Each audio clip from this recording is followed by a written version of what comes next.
Welcome to Rasslin With Racism, where we wrestle with racism every single day of our lives. If you are an American Negro and you are not subscribed to Rasslin With Racism, check out the other content. And if it hits you to the core, subscribe and share with every single American Negro that you know, whether they are wrestling fans or not.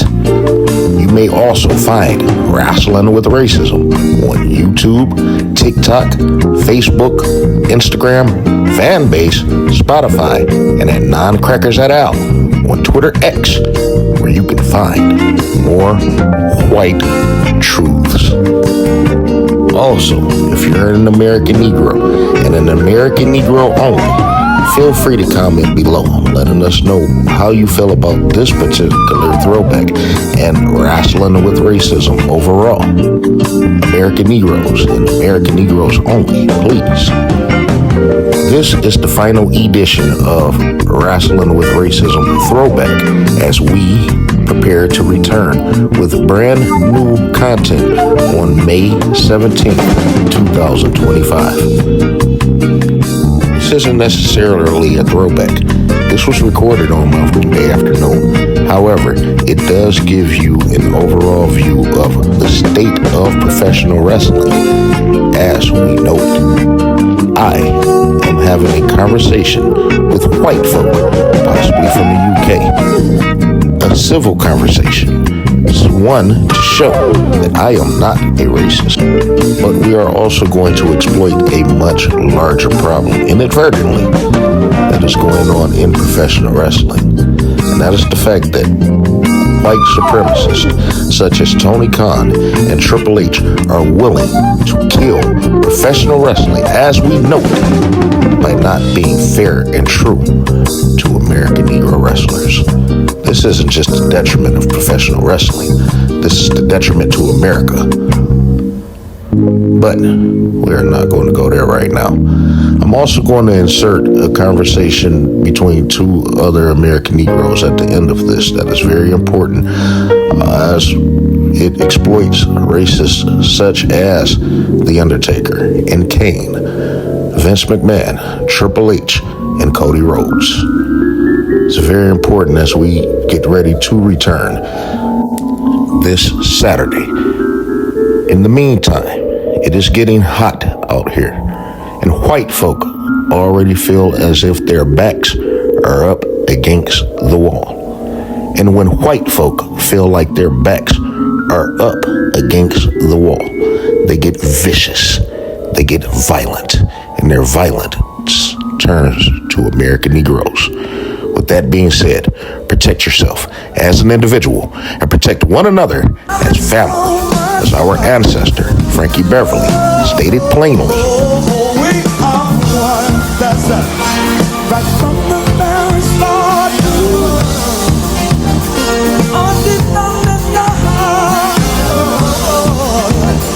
And that's the way it is, that's the way it is, that's the way it is, all right.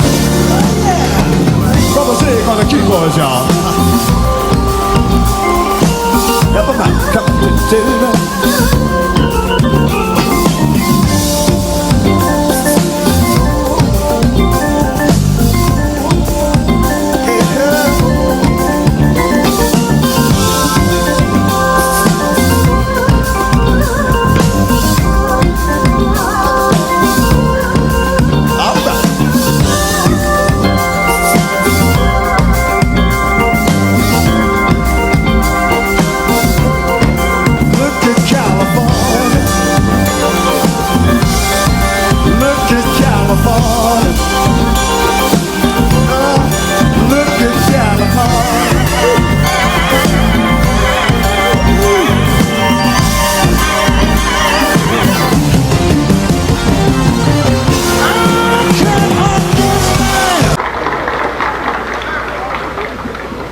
ladies and gentlemen, you know, talking is cheap.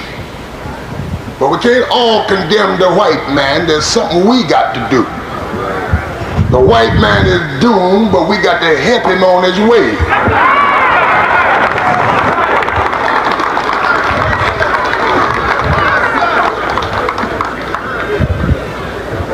And I don't mean in the jest of hate. I mean according to the plan of divine providence. He that has been up a long time must come down. He that's been down a long time must rise. If you are an American Negro and an American Negro only, subscribe to Rasslin With Racism on YouTube, TikTok, Facebook, Instagram, Fanbase, and at non-crackers at out, Twitter X, for more white truths.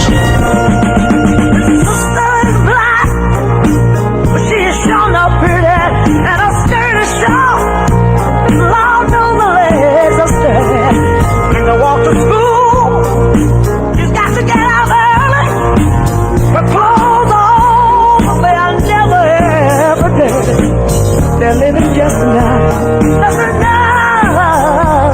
for the city. A brother is smart, he's got more sense than me there. His patience is long, but soon we won't have any. 'Cause the kind of job is like a haystack needle. Was where he lives, they don't use colored people. They're living just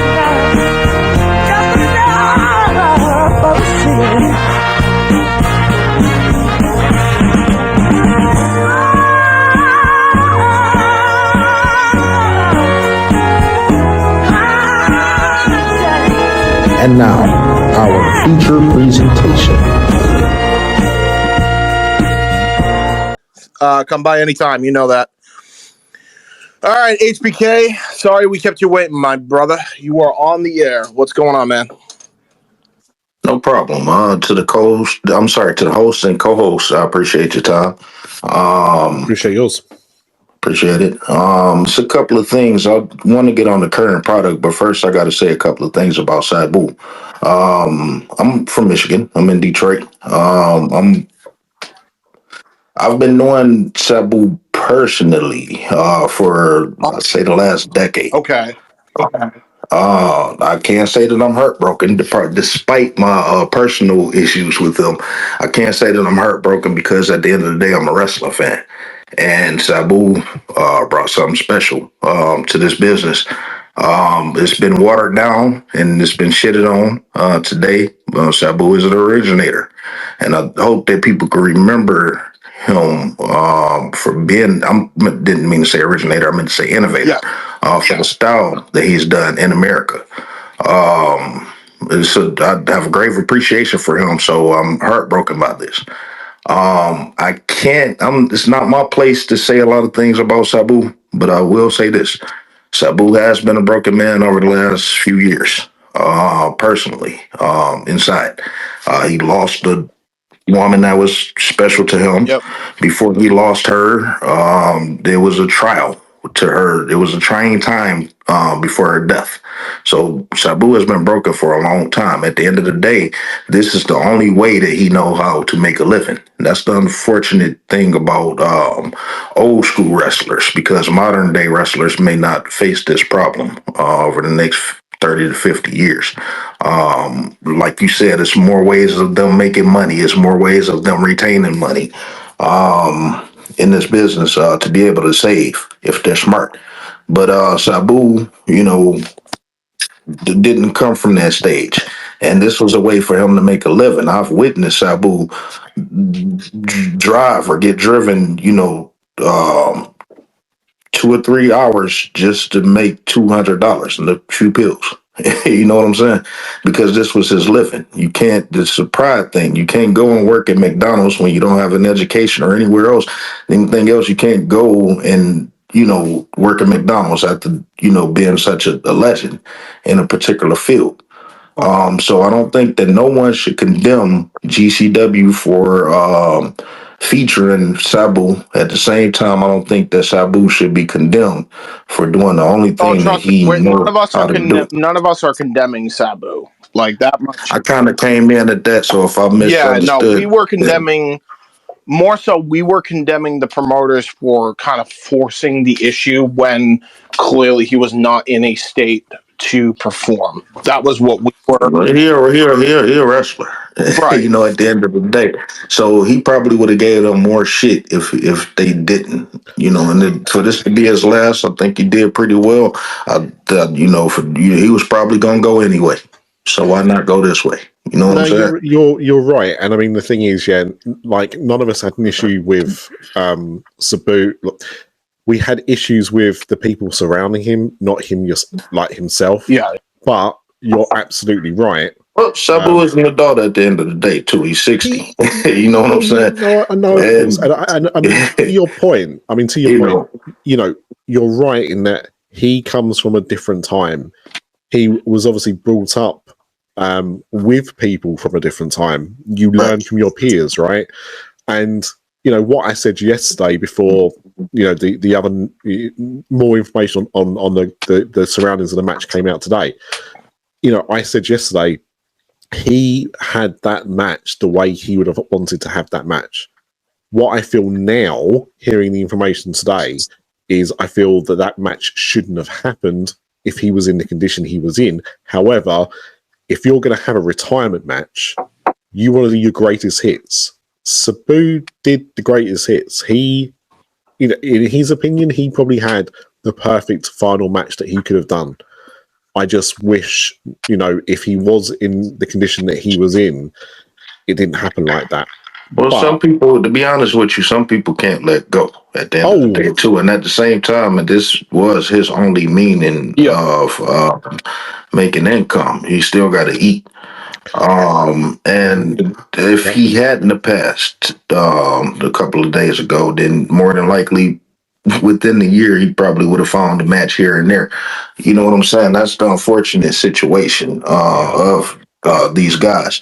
And like I said, it seems like it's getting better. I don't know for the lifelong indie guys, but you know, when you got WWE and possibly AEW, I don't know how long they're gonna last, but you know, companies that do pay well, it does put wrestlers in position to at least try to save money and try to invest or, you know, make a way, just some type of backup plan outside of professional wrestling. Wrestling is no different than any other sport.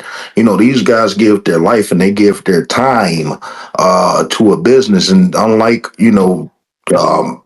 they may not be able to collect Social Security There's or no. live to their standards Yeah, when they to turn your 60 and point. 65. It's no real protection. Yeah, But it's to the your greater point. protection today. I was just about to say. My point is, it's greater protection today. Yeah, Go ahead. to your point. I don't mean to cut you off, but like, yeah, I agree with you. To your point, like, I don't think there's a healthy balance by managers. That's kind of been our thing, is like kind of going after these promoters. It's like there's no healthy balance of teaching these men and women. Like, maybe it has changed fully. I hope, but like, there's not enough. There hasn't been enough like emphasis on, hey, you're not going to be doing this. I kind of want to wake something else up real quick, because it seems like this has gotten lost. There was a big conversation in the '90s, but it kind of got lost over time.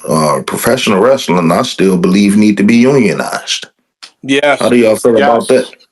Oh, I look. The one thing that disappoints me about AEW, and I'm a big fan of the company, but the one thing was the fact that they talked a big game at the start with, you know, women were going to get equal pay, and you know, the insurances, and they kind of mentioned a bit of a union, but obviously it never went anywhere.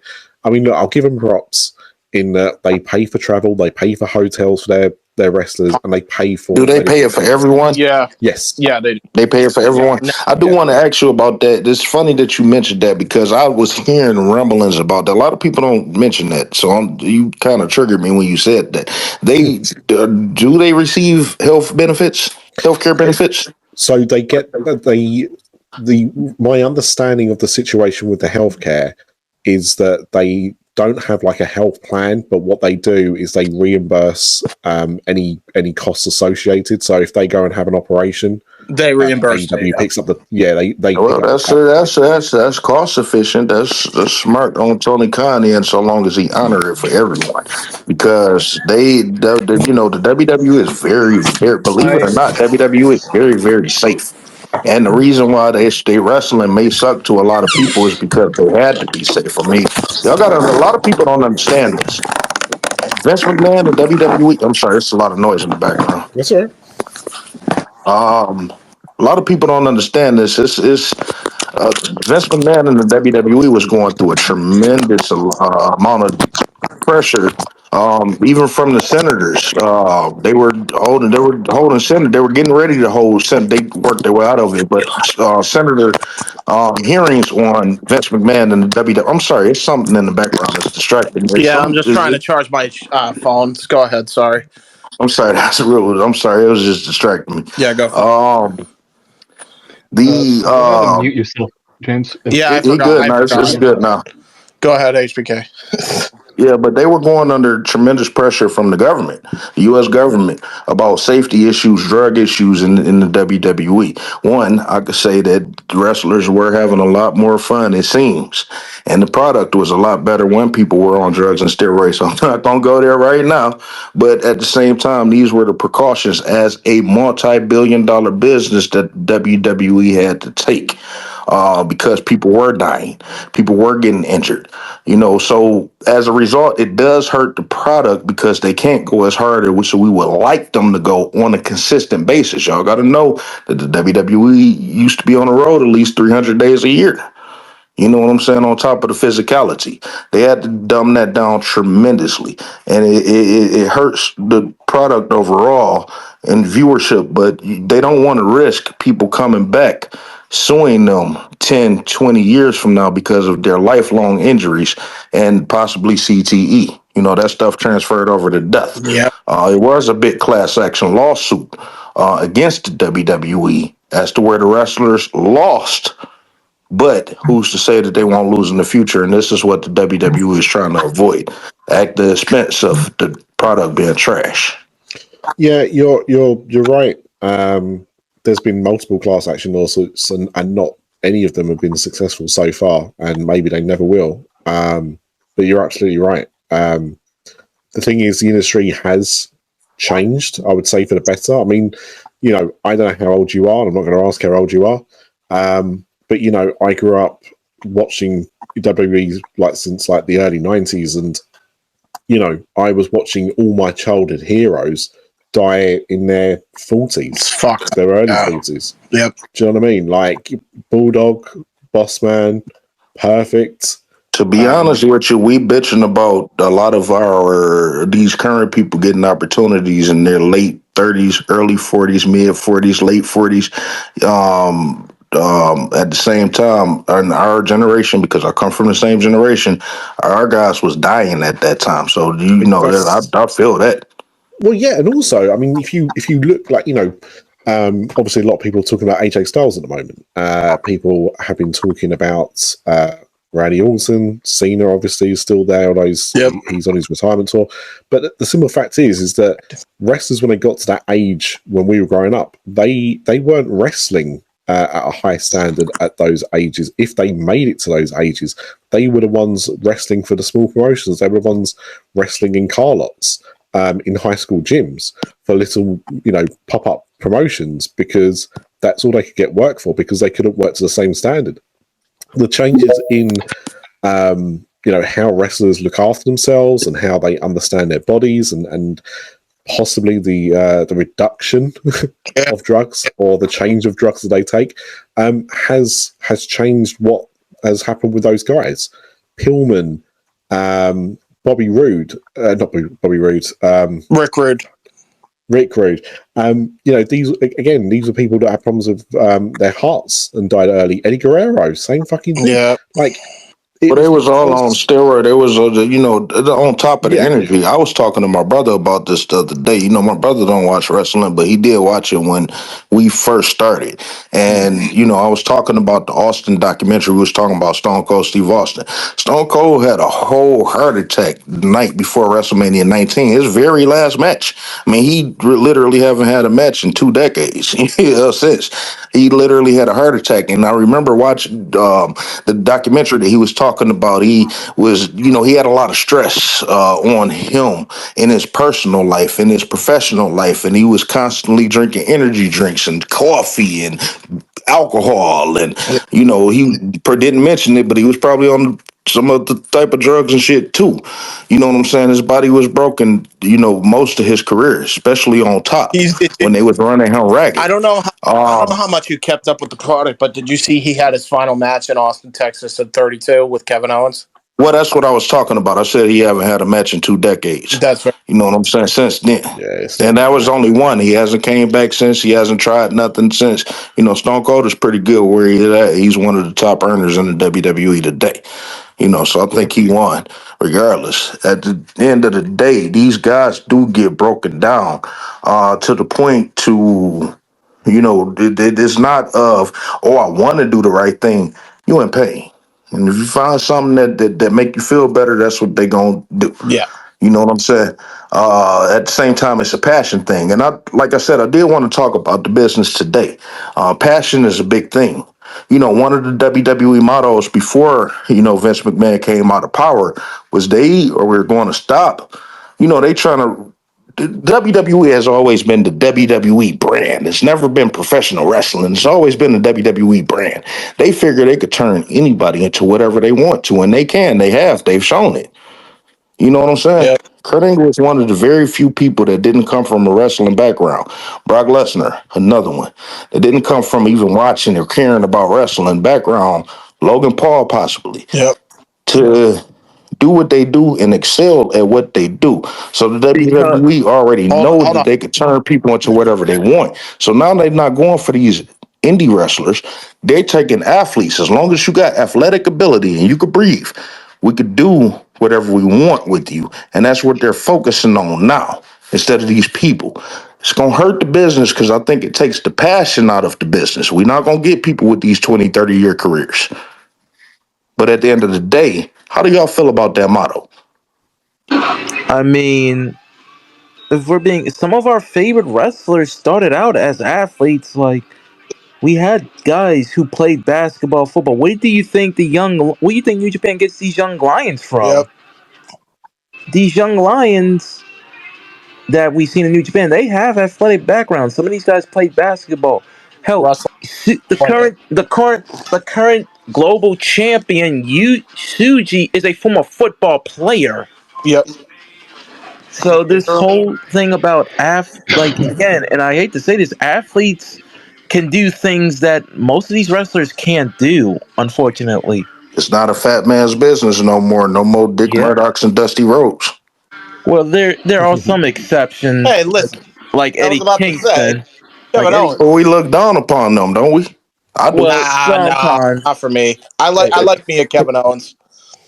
Kevin I Owens. look down upon. I'm gonna tell you why I look down upon Kevin Owens. I'm gonna tell Ah, you why. I'm gonna Oh, tell you come why. I on. Let's love his not. work. Let me tell you something. I love his work. I'm gonna tell you why. hang on, Because hang you've on, been in the HBK. Before I WWE. let you cook, Yeah. and you are going to be allowed to cook because I want to hear this, but I'm not going to be able to hear this because where I live in the world, it is 20 to 2 in the morning. Yeah, I'm going to bed. So, James, Ryan, please continue the space. Thank you to all the speakers. I can't wait to listen to the rest of this conversation in the morning, HBK, because you are about to fucking cook and I'm here for it. But Appreciate thank it. you very much, guys. I'll speak to you all later. Yep. Go Take for it it. easy. Go for it. Go I for it. just got to say this about Kevin Owens real quick. The only problem I got with you is you've been in the W. How long has Kevin Owens been in the WWE? Oh, 2014. So 11 years. 11 years. 11 years. If you want to get technical, I don't know what date he came in. It seemed like around this time, 10, 11 years. Some people like to get technical. But the main thing is you've been around the best people, the most athletic people, the most fit people, and all this other different shit. And he hasn't lost a single fucking pound. What are you doing when these people go into the gym? I say the same shit about people like Dewdrop. I say the same thing about people like Samoa Joe, who've been around all these fit people all these years. What are y'all doing when these people Hold go into up, the wait a fucking gym? minute, time out. Investing in their bodies. Hold What on. are y'all Wait, doing? Samoa Joe. Oh nah, we ain't I doing mean, that. because he been fat all this. I love But Samoa Joe. He but he one of can the whoop greatest ass. ever. He can kick ass. He can kick your ass. For a fat man. Listen, Dusty been sitting back booking and shit, so I get why he And didn't have Samoa time for Joe the can, gym. What the hell is Just Joe issue? What do he do? Hold but he on. can still whoop your Time ass, out. and he can still I move get for it. a I, fat Hold hey, on. man. Hold listen. on. Wait. I want y'all to understand. I get this, but these Hold guys on. has never I invested I in their I, under, bodies. I understand what you were Never. saying. I understand what you were saying. In the case of Samoa Joe, I stand by the statement. Samoans were fat ass or badasses when Samoans were fat asses. The Samoans that had drawn the most money, exceptions are made for The Rock and Roman Reigns. The only time Samoans ever drew money is when they were larger than life, and they I are larger than life. understand that. And I this is the understand thing. that, but As these far as being motherfuckers, fat, Rikishi, all them. as far as being fat, is But being fat part of your character? Like, does it work within the confines of your character? Yeah. See, Okay. with Rikishi, it worked, and Rikishi did some. That's what we talking about. But see, that's what we talking about, there passion. are also These examples. guys are risking their luck. They risking their life But there are also over. They there are risking also. just like Sabu. They risking their life over for the business. Because if I they get weren't it. fat, because if we seen the skinny Rikishi, he wouldn't mean shit, right? Let Brent. Yes, but look at the other big guys in this business, like Vader and Bam Bam Bigelow. They were big as shit, but they were athletic as I don't know what for their size. So we can't just sit here and say, No, they were solid with their shit, and they kind of still maintained something They until were. they let themselves go. And when they ultimately let themselves go, Vader wasn't shit after '97. He let himself go, so Vader he wasn't. wasn't shit. Hold on. Vader wasn't shit after '97 because of what Vince did to fucking Vader and Shawn Michaels. He could have went back to WCW. He could have went back to Japan, he did went back to Japan. and he wasn't shit. No, he Okay, was. that's a lie. That's bull. He was a fat ass No, he. after '97. You didn't see what Come he did on, in bro. Japan when he went Nah, back to All I Dude, did. his He shit with was. Albert was actually really really good. Oh man, people don't understand how good Albert really was. That's a blessing, and that's why he got the position that he got today. That's a big man. I'm a big man guy. I love big men, and that's another thing. It's suspension of disbelief, and I hate that Tensai. I always go back to Tensai. Tensai was the perfect opponent for John Cena. You know what I'm saying? And they could have built upon that, and they chose not to. That's That's right. fucking That's crazy. why I'm A saying. Train would That's have why been I'm a saying. better opponent for John Cena. I'll stand on that right now. Tenzai was doomed to fail from the jump. From the beginning, the very beginning. That was crazy. If they brought him back, gave him the A Train presentation, just had him come out and jump, and suddenly it's not like the world hadn't seen Oh, him before. I get one of the greatest matches to me was 5 minutes. It was November. I'm sorry. It was No Mercy, 2003. I want to say it was Albert. I'm sorry. It was A Train versus Chris Benoit. 5 minutes. Best match you ever want to see in your fucking life. Oh yeah, yeah. It was a fucking hard hitting match. I know exactly the match you're talking about. Yeah. He lifted him up in that press slam, and it just so happened the chair was right To, there, and he dropped him. His head Uh, fell right on that fucking so to chair. your point, you're defending Tenzai. That's why I defend Vader because he did have a great run with Tenzai when he was Albert in Japan. They had a great tag together. It was very much like what you're referring to with his match with Benoit. They were crushing dudes until they found a team that they would be able to draw money with, and they had a really legendary run in Japan with the tag titles. I remember. Didn't see everything. I know what you're talking about, and I'm going to go back and revisit that. Thanks for reminding me. Yeah, no problem, man. That's my interest so right there. so I need, because his hand's been up for a while, Yes. regardless of the conversation. We need to move on to the next hand. Yes, the only hand Brandon. left. What's up, Brandon? Brandon, Okay, what do you want to talk about? Well, this something that I posted on the jump that I shared on the screen Yes. when it and this kind of frustrated me when it comes to the whole, because we all know that Mina Shirakawa is heading to AEW, correct? Yes. Also, and I saw this tweet, and it kind of frustrates me. I don't understand. So apparently, Mariah potentially staying in AEW ensures that Mina will be treated well and booked well in the company. And when I see that, I'm like, that shouldn't be the case, No, I because agree. if Mariah does leave, it shouldn't really impact how Mina should be booked. And we gotta keep it a buck, everyone. Joshi wrestlers have not been booked well in AEW it's been God knows how long. Okay. So as far as Joshi wrestling is concerned, all right. I'm going to be the first to say this. Huge AEW fan. Love AEW. You guys know me. Joshi shit don't do it for me. This might be because I Well, I don't know. mean, It's just like the cruiserweight division.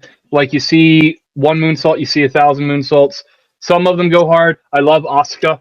Yeah. Okay, I well, I love Asuka. mean, But where I'm what? getting at here is reading into the tweet, reading into your tweet that you shared onto the thing. Okay, I don't think Mariah staying is going to have anything to do with Mina. No. If Mariah stays, she's been offered a fat contract, and she gets the opportunity to work with her best friend or one of her best friends, and that's a huge, huge bonus, Yeah. right? The fact of the Agree. matter is, the fact of the matter is, we aren't in the room. We have no connections to the room. The fact of the matter is, Mina was signed knowing full well that Mariah might not be here. Yeah. And in her introductory video to signing with AEW so far, Mariah isn't really there. No, for sure. Okay. So, like, there's no promise of Mariah working in AEW again, at least until pen to paper has been made and an agreement has been made in principle. She's completed all of her contractually obligated dates, apparently. She just can't do anything else. So, the fact is, Mariah, if she goes to WWE, she's going to have a good run. She stays in AEW. She just came off the heels of the greatest women's program ever in the history of women's wrestling. Yep. Okay, like she's going to she's have a a good win-win career either wherever way. she Yeah. goes. Like she's win-win either So, way. Mina, considering the hit and miss Joshi booking, right? Hikaru Shida is an example of someone who is occasionally brought in, booked really strong, and then suddenly disappears for 6 months to a year. Okay? Yep. Is this going to happen with Mina? Maybe. Who knows? There's a lot of talent in AEW beyond just Joshi's in which this happens to. So, like, there's an issue here that needs resolved, and it's not a Joshi thing, it's a talent relations thing. Which, again, brings me back to my original point from earlier. Fuck you, Christopher Daniels. Yes, true. Go ahead, Brendan. And I do agree. And like I said, this is one thing about Tony Khan. Maybe he should go and hire people that know what they're doing, instead of just Well, instead of some of the wrestlers' friends that are that's put in crazy position. that you said that. I'm sorry if I could cut in. This I've been wanting to say something real quick when it come down to the internationals, because we are talking about American companies, and I want to say that's so much to this. I want to Well, try I to unpack it, mean, but I well, I don't want mean, to. It'll take too long to unpack it. But I do want to say that Japanese and Mexican and WWE gonna find this out. Their promotions don't. WWE got a certain business model. You know what I'm saying? So professional wrestling, I'm going to start off by saying that professional wrestling doesn't sell. And it's definitely not going to sell today. I mean, all of us obviously are wrestling fans. But in the real world, a lot of people don't give a shit about wrestling. And generally when they do, they think about the WWE. See, WWE is known to cater to the casuals because the casuals is what's going to produce the money. A lot of wrestling fans are broke. The casuals are going to produce the money, and that's who they cater to. And see, that's why the WWE, I believe, is failing right now because they trying to go too hard on this long term booking, and that shit just don't work in the fast paced world. We living in a fast paced world, mind you. We've just seen the best of entertainment when it come down to movies, stage, music, whatever. And you trying to slow it down right here in 2025 with wrestling? Y'all know how fast paced wrestling was thanks to ECW people like Sabu I agree. in the 90s. I couldn't agree with you. And the prime Hold example on. of that is Wrestling fans really fooling. We really fooling yeah. ourselves. The prime example. Wrestling Go ahead, Ryan. Sorry. wrestling today is every bit as fast paced as it always has been. The Von Erichs are a case in point of this. Okay, you can go back through a time machine under any wrestling promotion in not New York and see fast paced wrestling action. Yep. Okay, storytelling for certain in a lot of these promotions. Okay, Ric Flair would go out and wrestle the same match. Just to He'll not do it cut an you off, hour a done. but I hope that you mean, I hope that you understand that I don't mean fast paced wrestling inside the ring. I mean fast paced As in like booking. storyline, movement. Um, How fast is so you telling the story? based on the sound of your voice and all of this, you've been around for a while, right? I'm And 36. I'm I'm not not trying old. to get, okay, you're not that old. Okay, so Right. so 28-year vet. Appreciate it. here, It here's sound my thing. old on the outset, but technically, I got one gray hair You on the age top of just my like head. Just one. the rest of us, My brother. my question is, who did Bruno Sammartino make Hulk Hogan? No. No, but I do. Ooh, see, shit. I like to go back to them times. Um, Real quick, since you brought up Bruno Sammartino, people only generally seen Bruno in New York, and they only seen him like once a month. That's another issue. It's too much wrestling. It's a lot. It's y'all notice how it's more wrestling on television today than it ever was. Remember, we used to crave.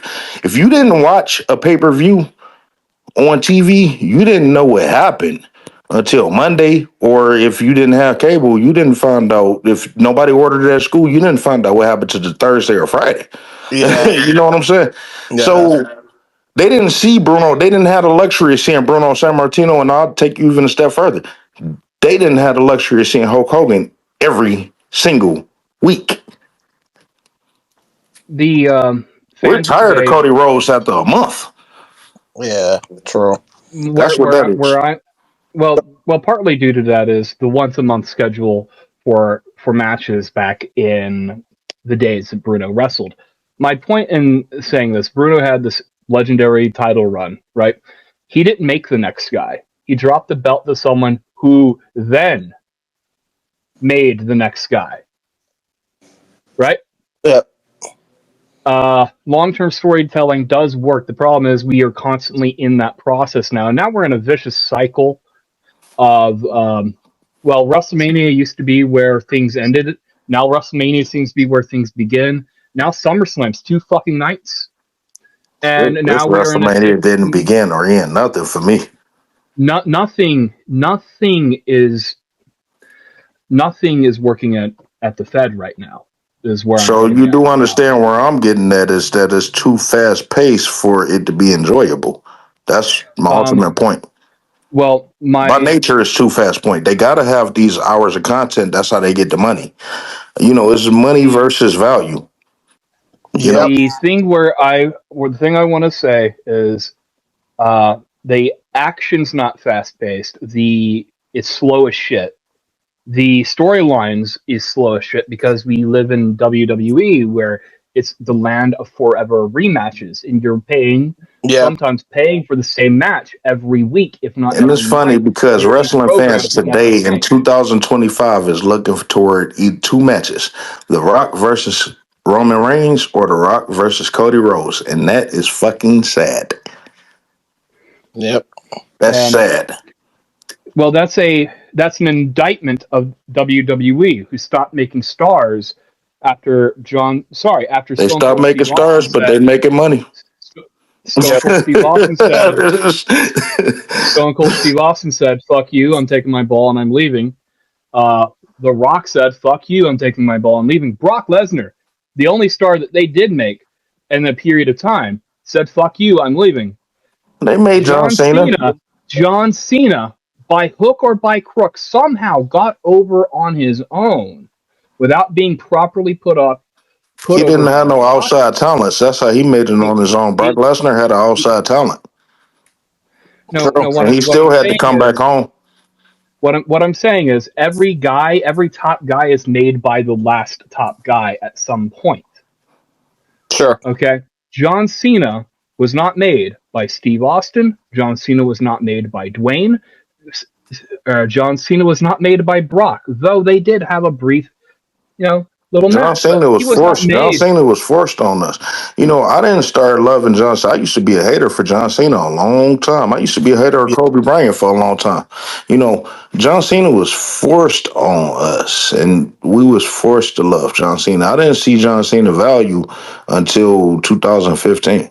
When WWE Network came out, and I really had to sit back and look at John Cena shit to So understand the value for him. But for a long time, I did not respect him as a man or a wrestler. yeah. Real quick, I don't mean to cut this conversation because it's tremendous. However, I'm gonna say we are just barely out of time because we've been going 3 effing hours. No, I But came in so late. I do want to say yeah, no, you're fine. wrestling with racism is much bigger than what y'all think that it may be. At the end of the day, I'm a wrestling fan, and I Yes, only want to see greater for American Negroes. But at the same time, I'm still a wrestling fan, so I can always discuss wrestling outside of hey the man, racial issues that wrestling have. Be sure to hey follow bro. Wrestling with Racism.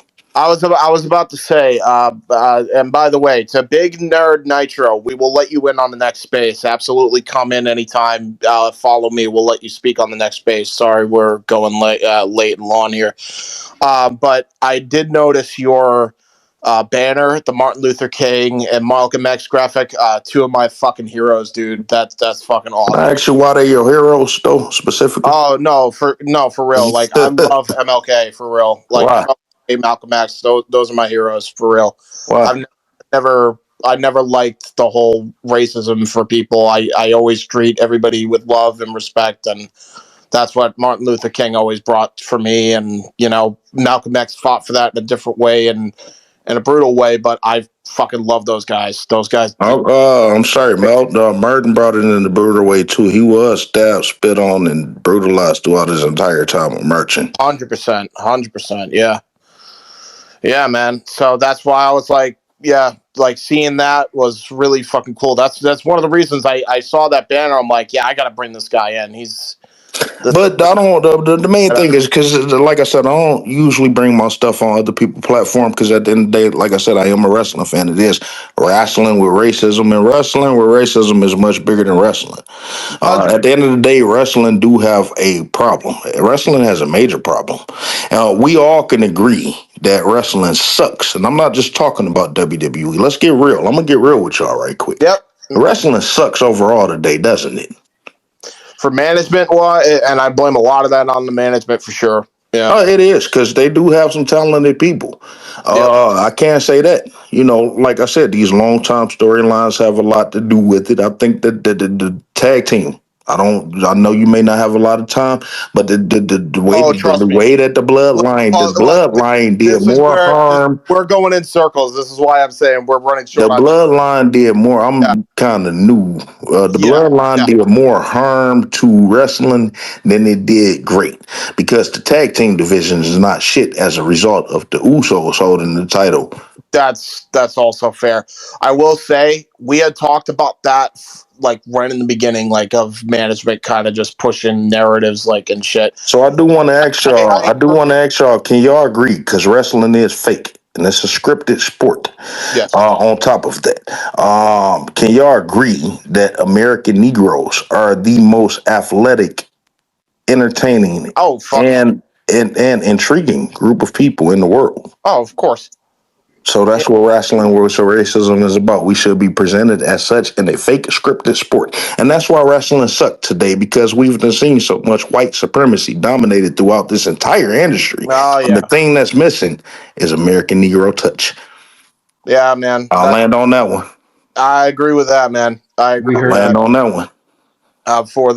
For Trick that. Williams bring flavor to this business. Fuck Should yeah. invest in him over at Braun Breaker. Trick Williams, Javon Evans, and even a Ricochet, man, for sure. Ricochet is not an American Negro, but that's different. Well, is he not? No, he's not. he I'll is. delineate like a motherfucker. Just like any other white person could delineate, because French white is not the same as an American white. Fair enough. Know this. So it's just, I didn't. that's I where I'm admit at with it. I'm ignorant. To be fair. That's where I'm at with it. Like I said, wrestling with racism is different, but at the end of the day, we do try to keep it as much wrestling as I can, because wrestling is in trouble. Wrestling sucks. It's in trouble. Yep, dude. You should. I highly encourage you to listen back to this podcast because I you will. a lot of what we said. Ryan, any closing thoughts before we finish this off for good here? Because I wanna actually get some din in my system here. Seen you here before, but welcome to Maybe That One Day. HBK 400. We chatted it up before, but I appreciate your time. I'm sorry I got here so late because there's a lot of things I wanted to get out, but I've deducted a few things. I didn't watch Backlash. I did see the main event. I thought that was a really good match. I think the problem with John Cena run right now is they announced his retirement. I think that they should have just let John Cena come out and go on the run that he's going on now and announce his last match whenever his last match is going to take place, probably in December. Um, because we got a lot of expectations. I don't think that they should go the nostalgia route the entire time. I think that John Cena should get in the ring with a lot of younger talent today. Carmelo Hayes. I don't know. Y'all got a lot of younger talent that you might want to see with John Cena. And I don't think it should just be based off of nostalgia. I thought that should have been a latter period. Like already you got, do they have Randy Orton versus John Cena out the way? That technically should have been his last match. And I would have liked for Randy Orton to have possibly, get his, 15th title reign off of John Cena in December. There's no real connection between Cody Rhodes and John Cena historically. There's no real connection between them two. So it make me question, what is Cody Rhodes going to do the entire time that John Cena is doing what he's doing? If he's not going to come back for immediate revenge, then what is Cody Rhodes going to be doing? I never asked anyone this, so I would like anyone's thoughts. What would you like to see for Cody Rhodes for the rest of the year leading up to John Cena? Um, well, personally, I don't think it's going to be the rest of the year. Um, they keep throwing out all these Easter eggs. Like John's brought him up, Randy's brought him up, Michael Cole brought him up. There was a Cody logo last night. Like Cody Rhodes took time off, like anybody else would that had the title for a year. And I think that The Rock and Triple H went to Cody and said, "Hey, do you want to be a heel?" He said, "No, not this time. This is John Cena's retirement run. They want to make sure that he got 17. He made the decision ultimately to go heel. So for me, like John accomplished history. He got his 17. So I think what they're trying to do, and if I'm wrong, then I'll probably just shut up for about a year. But I think that they are trying to build the ultimate biggest babyface in WWE out of Cody Rhodes. And I think Cody Rhodes is going to be the person that saves WWE because, John wants to lead with the title. So I don't. There's just it's not going to December. History has shown that when the WWE force feeds you someone to be their biggest star, then that biggest star usually succeeds. Such as Hulk Hogan, they forced Hulk Hogan on us. They forced John Cena on us. They forced Roman Reigns on us. and now they have the stature that they have. A lot of people didn't respect those guys then, and now they respect them now. Difference is Yeah. those guys was in their 20s or early 30s. Cody is in his 40s, and this is the guy that you're going to try to force feed us. You know, those guys, with the exception of possibly, Roman Reigns, although he's in the midst of it, had 20, 30-year careers. How much Yeah. longer do you think that Cody is going to be able to physically carry that load? The WWE is in trouble if they're banking on Cody Rhodes. Well, I mean, I can't argue that, but I mean, Randy's also up there in age. Roman, Punk's like almost 50. I Why do mean, you we all believe? know Why do you Jacob and believe that Brian. they're not focusing so much on the future? Well, Do yeah, you but I believe mean, that they're they going to don't get have to the right that. person yet? They're going to get to that. Like Jacob and Braun are the future. Like, but they can't put the titles on them right now. Like I said earlier, like last space, like I feel like Braun Breaker is going to possibly be the one to beat Jay or Seth, or we could see Braun and Seth at Mania for the title. That faction I don't think is going to last too terribly long. So Braun Jacob and Breaker is a Braun are the man that I future, would invest my future in. Braun Breaker, of Braun course. Breaker. How old is he? He's I was like in his 20s. he's late He's like, 20s, early 30s. I If think he's he my got age. his Yeah. head in the game, now I would invest my money behind him, Yeah, for yeah, sure. But everybody else look a little bleak right now. yeah. I mean, I mean, I can see your side of it. I'm looking at it from a creative standpoint, and they took the title off of Cody Rhodes, and they kept him off TV, and they're going to bring him back to TV, and maybe they make the decision then off the crowd reaction. But I would be really, really, really shocked if this doesn't circle back to Cody Rhodes. I think John's going to have his opponents like Punk and and R Truth, and he'll face Jay at Night of Champions because it's the two title holders. But ultimately, like I think this goes back to Cody Rhodes. I could be wrong. I have been before, but that's just what I think. But I want to say I this pre- real quick. I know you probably restricted on time. I want to say two things real quick. I come from an era to where right before the "Do Not Try This at Home" videos, they put out a term that says "expect the unexpected," and that's something that we have not experienced in professional wrestling in over 2 decades. And at this point, I don't even think it got nothing to do with the internet. It's creativity. I know y'all may not have time for this topic, but the just real quick, I'm very concerned about the tag team division. I'll probably talk about this later on another space with you guys, but it's a shame that there's no real effort in either titles. I agree. I agree. Yeah. We'll, That is we'll shameful. definitely, But I thank you we'll for your definitely, time. we'll definitely, we'll definitely touch on that next week. Unfortunately, unless you guys can go in like 60 seconds or less, Bo and BP, that's about all the time I can really give you because I have to shut down at 58. But she's not so far away. She can't hear a word you say. Somebody news on the radio about little boys running away from home and the parents don't see them no more. Rollers from the hits around the home. But your mama told you never trust a stranger, and you don't know which way to go.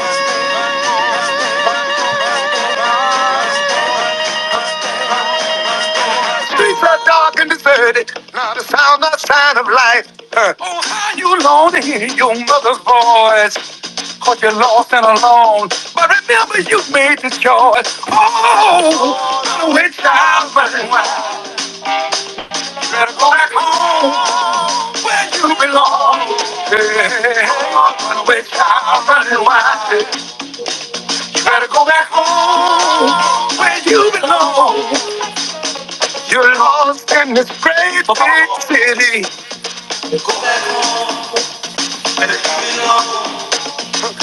Not one familiar face, and a pity.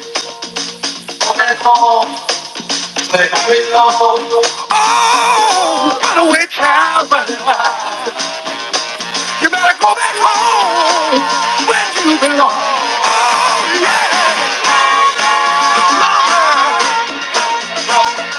Mama, mama, please, come on, see about me. She's much too far away. She can't hear a word you say.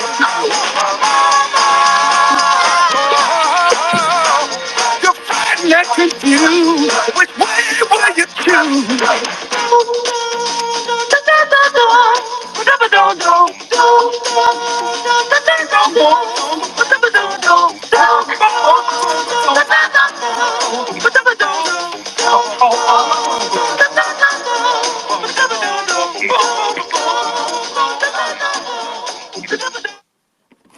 All right, we got Detroit finest up in this motherfucker. What's up, Jay? I'll make you a co-host. Anyway, Duke is supposed to be up here. I was chatting with Duke last night, and there he is right now. And so I'm gonna make Duke the co-host as well.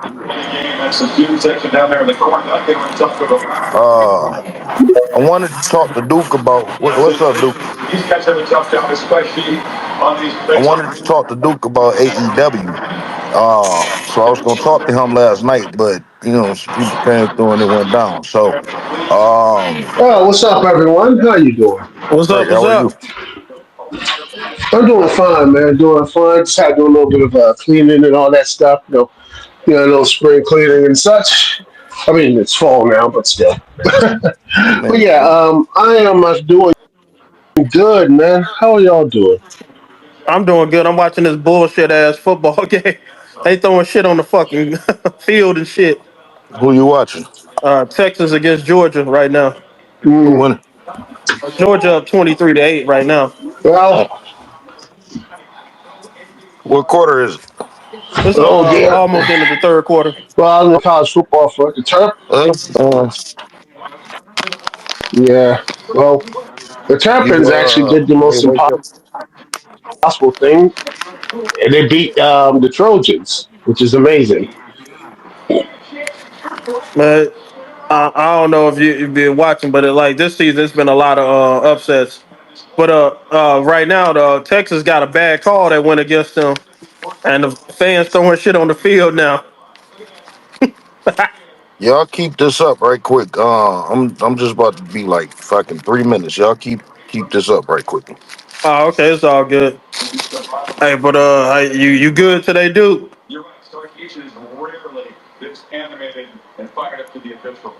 Oh damn, where Dude go? I don't know, man. Sometimes my spaces be tripping when I have people on. Uh, it do that sometimes. If he there. Can you hear me? Yeah, I hear you. Okay, so he might be off right quick. He All right, probably wiping his ass. He can't come up here starting shit. it's all good. You said you had to step away for a few minutes. It's all good. Shit, we got time. Yeah. It's a couple of things I wanted to talk to him about AEW specifically, but my boy Rilla, and I don't know if y'all know him yet. He had posted something, and I'll find it in a second. But basically, he acknowledged that the Undertaker is overrated as a wrestler, and also he is due to have a interview. I guess him and Kane is due to have an interview with Donald Trump this week. All right, So, what do you think about the Undertaker? as far as what do I None. think about Mark Calloway, or what do I think about the No, Undertaker? the Undertaker. I ain't talking about Mark Calloway. I think that the Undertaker is, and I invited the Undertaker too, just in case. I asked him to come sit down at the table with an American Negro. But I think that the Undertaker is one of the greatest characters in wrestling. Undertaker is one that can suspend one disbelief at a certain point. Um, the elevation of Undertaker is the same thing that I wish that they would put behind Black Americans. First he was dead, and mankind kind of woke him up a little bit, and All right, started. I don't mean to cut you off, but I'm glad you said all this stuff. So this is what I like about you, man. You might, let's say you might not let's say you might not like somebody personally, but you know how to separate like the person and the persona. Because what if like for example, if people don't like Undertaker's views on things and shit, that's fine. You're entitled to your own opinion. But then you got these people online saying, "But oh, well, the Undertaker was never good, and he was this and No, that." man. And I'm Yeah. like, stop that stuff. Like if y'all don't like his views, you don't like him being with Trump and stuff. Just talk about that. Don't start assassinating him. I call a spade a spade. I call a spade a spade. That's what I do. Like I said the other day, I do recognize that Triple H is one of the greatest wrestlers of all time. I do recognize that Vince McMahon is the greatest promoter in anything. Um, anything. But they have these horrible, not just they're just these like horrible human beings. They might be good at one thing, Uh-huh. and they have this whole thing in the other. Like I said, the Undertaker. Duke, I look at Duke, that and Duke, Duke. I'm sorry. No, I'm sorry, but they are American white men at the end of the day. Yes, Have you but at the end of have you checked out any of my content? oh yeah, I have. I listened to some of it, and I see where you're coming from for most of it. I I mean, see, but again, this, because again, they are, like I said, they're even people. I look at the whole thing of NXT and all this other stuff and WAW. At the end of the day, all the Black Americans there are employees.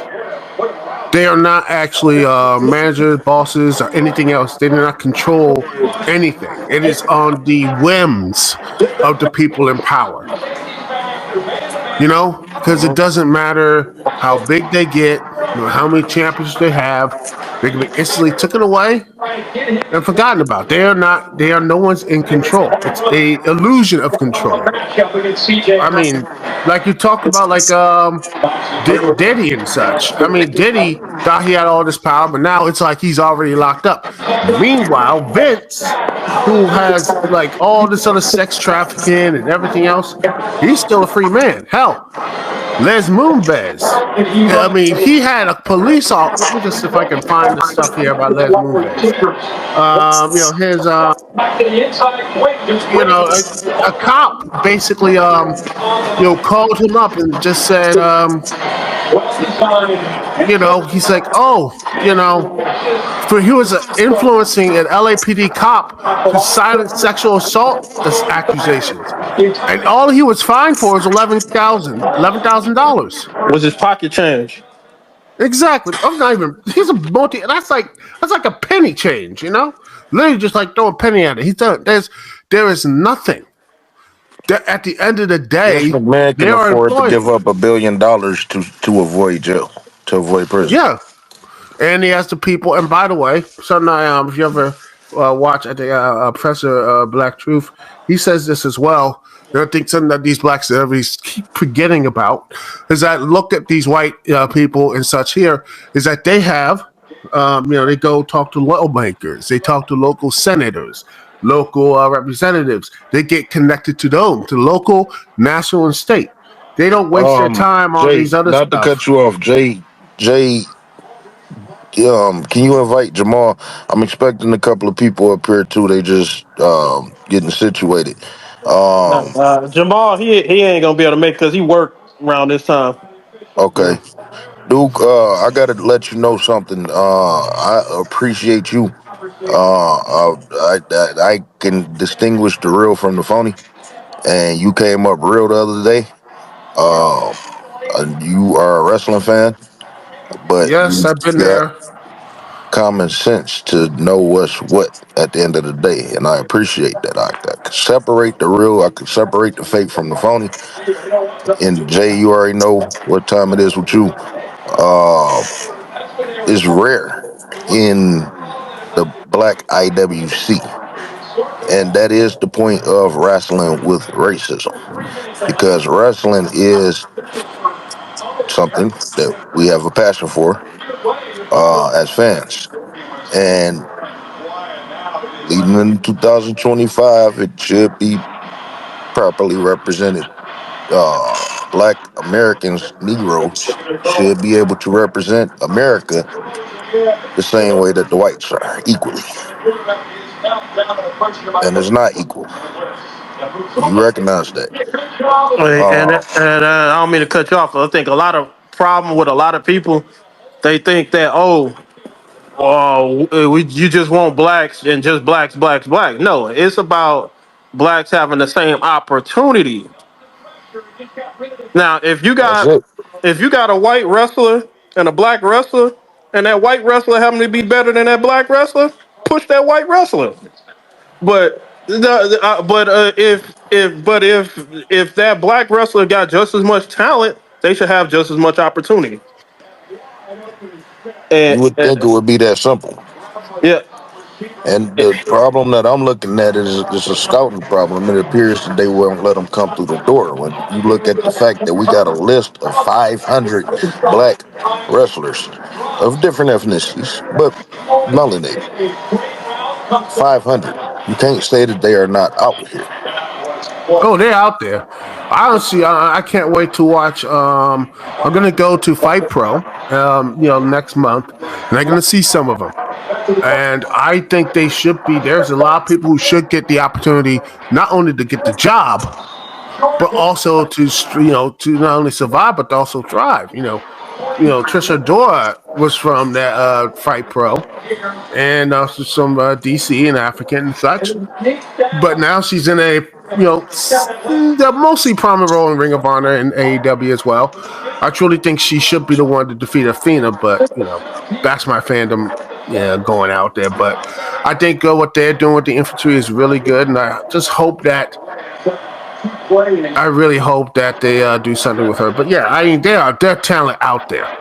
But it's just like you see a lot more mediocrity, too much mediocrity that is getting out there, and I hate the fact that it's not, there's not really a strong push to get these wrestlers and such. It's just like, yeah, we got our blacks, we're full, we're good. and not only just the wrestlers, some of these creative minds out there, like some of these guys. Hold, reserve that one. Reserve that one. Reserve that.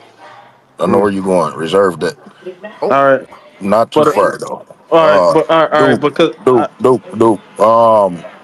You said something important.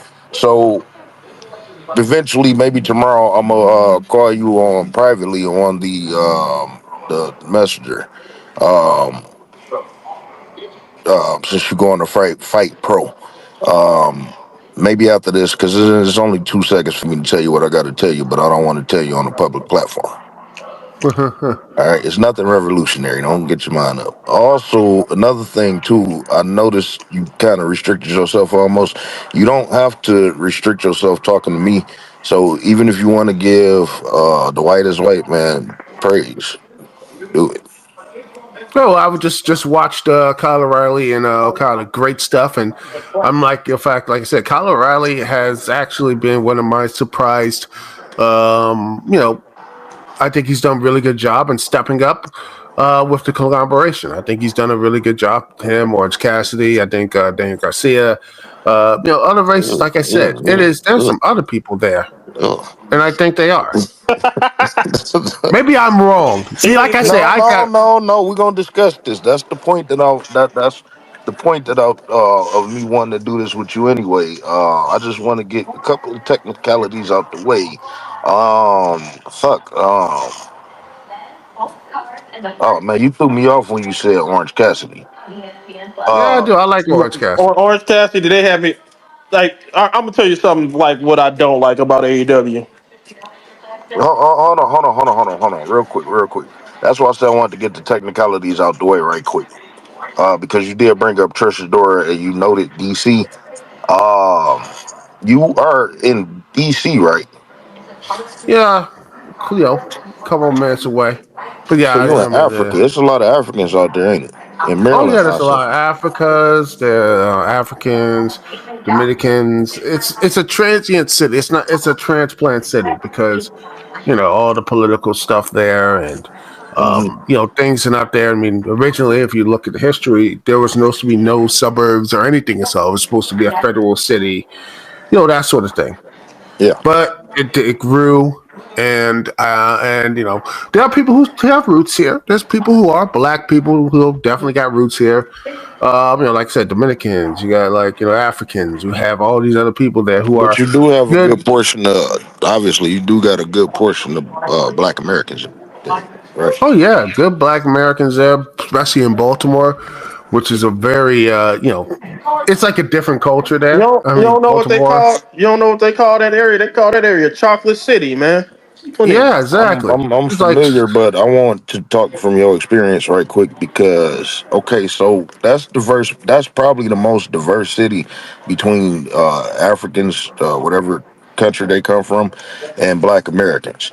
So, what are the relationships with Black Americans and Africans in yeah, real time? Just want to make sure this yeah, ain't no internet shit. yeah. I know. I mean, that's what it is. I mean, I like going. I go outside mostly, and I try not to. And the thing is, I like the AEW because it does, like I said, reminds me of the vibe of 1996, 97.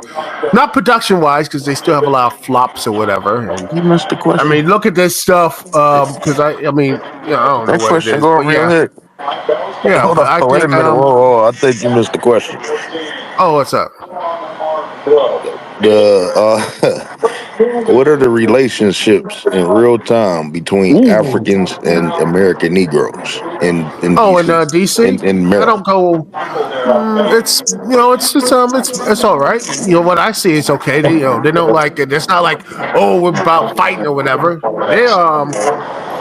It's So all good. do you get a group of Negroes and Africans that could be friendly with each other, like go to the bar equally 3 and 3, let's Oh say? yeah, they can sit back, chill, good times.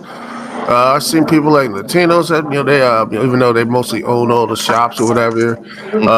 The only places I think it's a little dodgy, a little bit dodgy, not all of it, because I'm not all the time, 24/7, 365. Um, I do see like some issues with the Arabs and such. Like there's some stuff there. There's Okay. friction, but not like like, oh my gosh, it's gunfire or whatever. So That sort of just thing. going to the American Negro and the Africans, there's no real true friction in real time. No, Right? no, no, no, How not that about I you? Do you see. have any African friends? Me, not much. I don't go outside that often. You know, struggle with a lot of like mental stuff and everything else because I got all the other stuff there. But Understood. I worked there. I worked with some Africans when I was working landscaping. Good dudes, good dudes. They were nice guys, and they worked out. And guess we just dropped off contact. But overall, they were good dudes. So, okay, just last question. When you actually have conversations with these people, when you could have a conversation with somebody sometimes, and sometimes you could kind of wonder where they come from. Like, it seem all jokey jokey and good all goody, but some things they say may be questionable. Nothing in particular, but you understand what I'm saying, right? Oh yeah. Do you get that vibe from them? Sometimes I do. Sometimes I don't. It's just the depending on what type of conversation it is and how people are. Hmm. And I think that that's the issue of being positive. How do you vibe with people? And luckily, people, whenever I talk to someone, I never have like they always say I bring in a positive vibe too. And if we disagree or agree, we always have a positive vibe. You know, I try to Well, bring that. that's what I say about Jay. That's what I was telling Jay yesterday. Like, you're the opposite of me.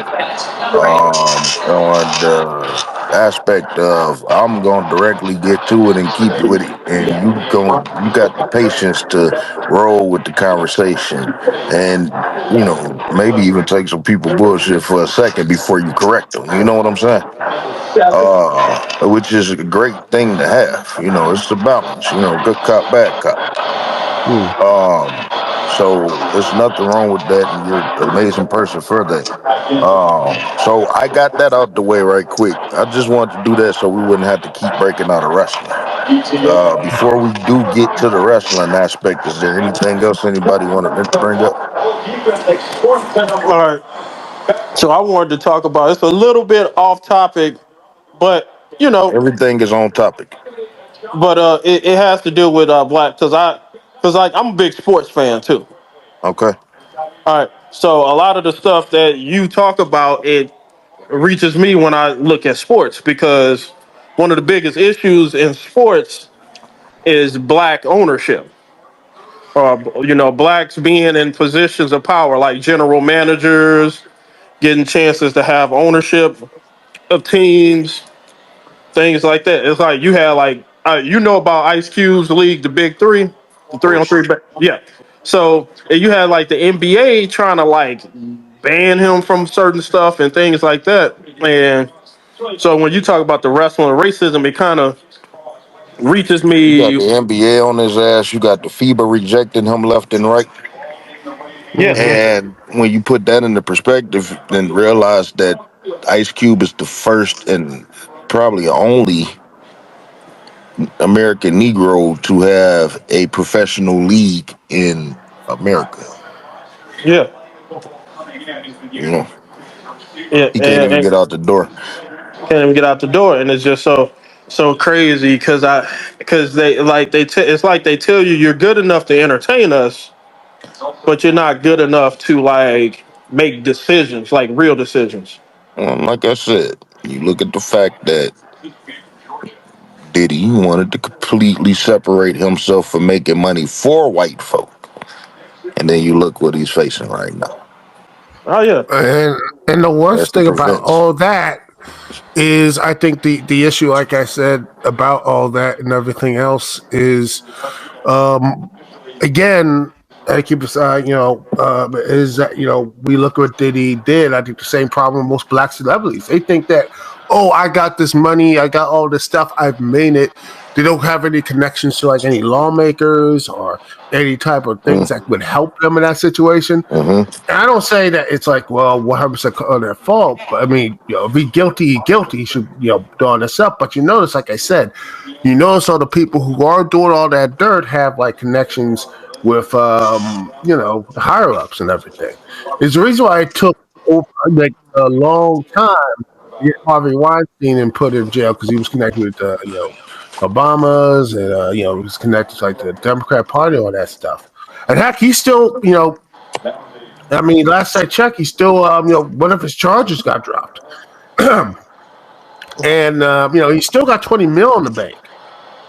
So I think I know he was like in the hospital or something last I checked, but I wouldn't be surprised he gets a miraculous recovery.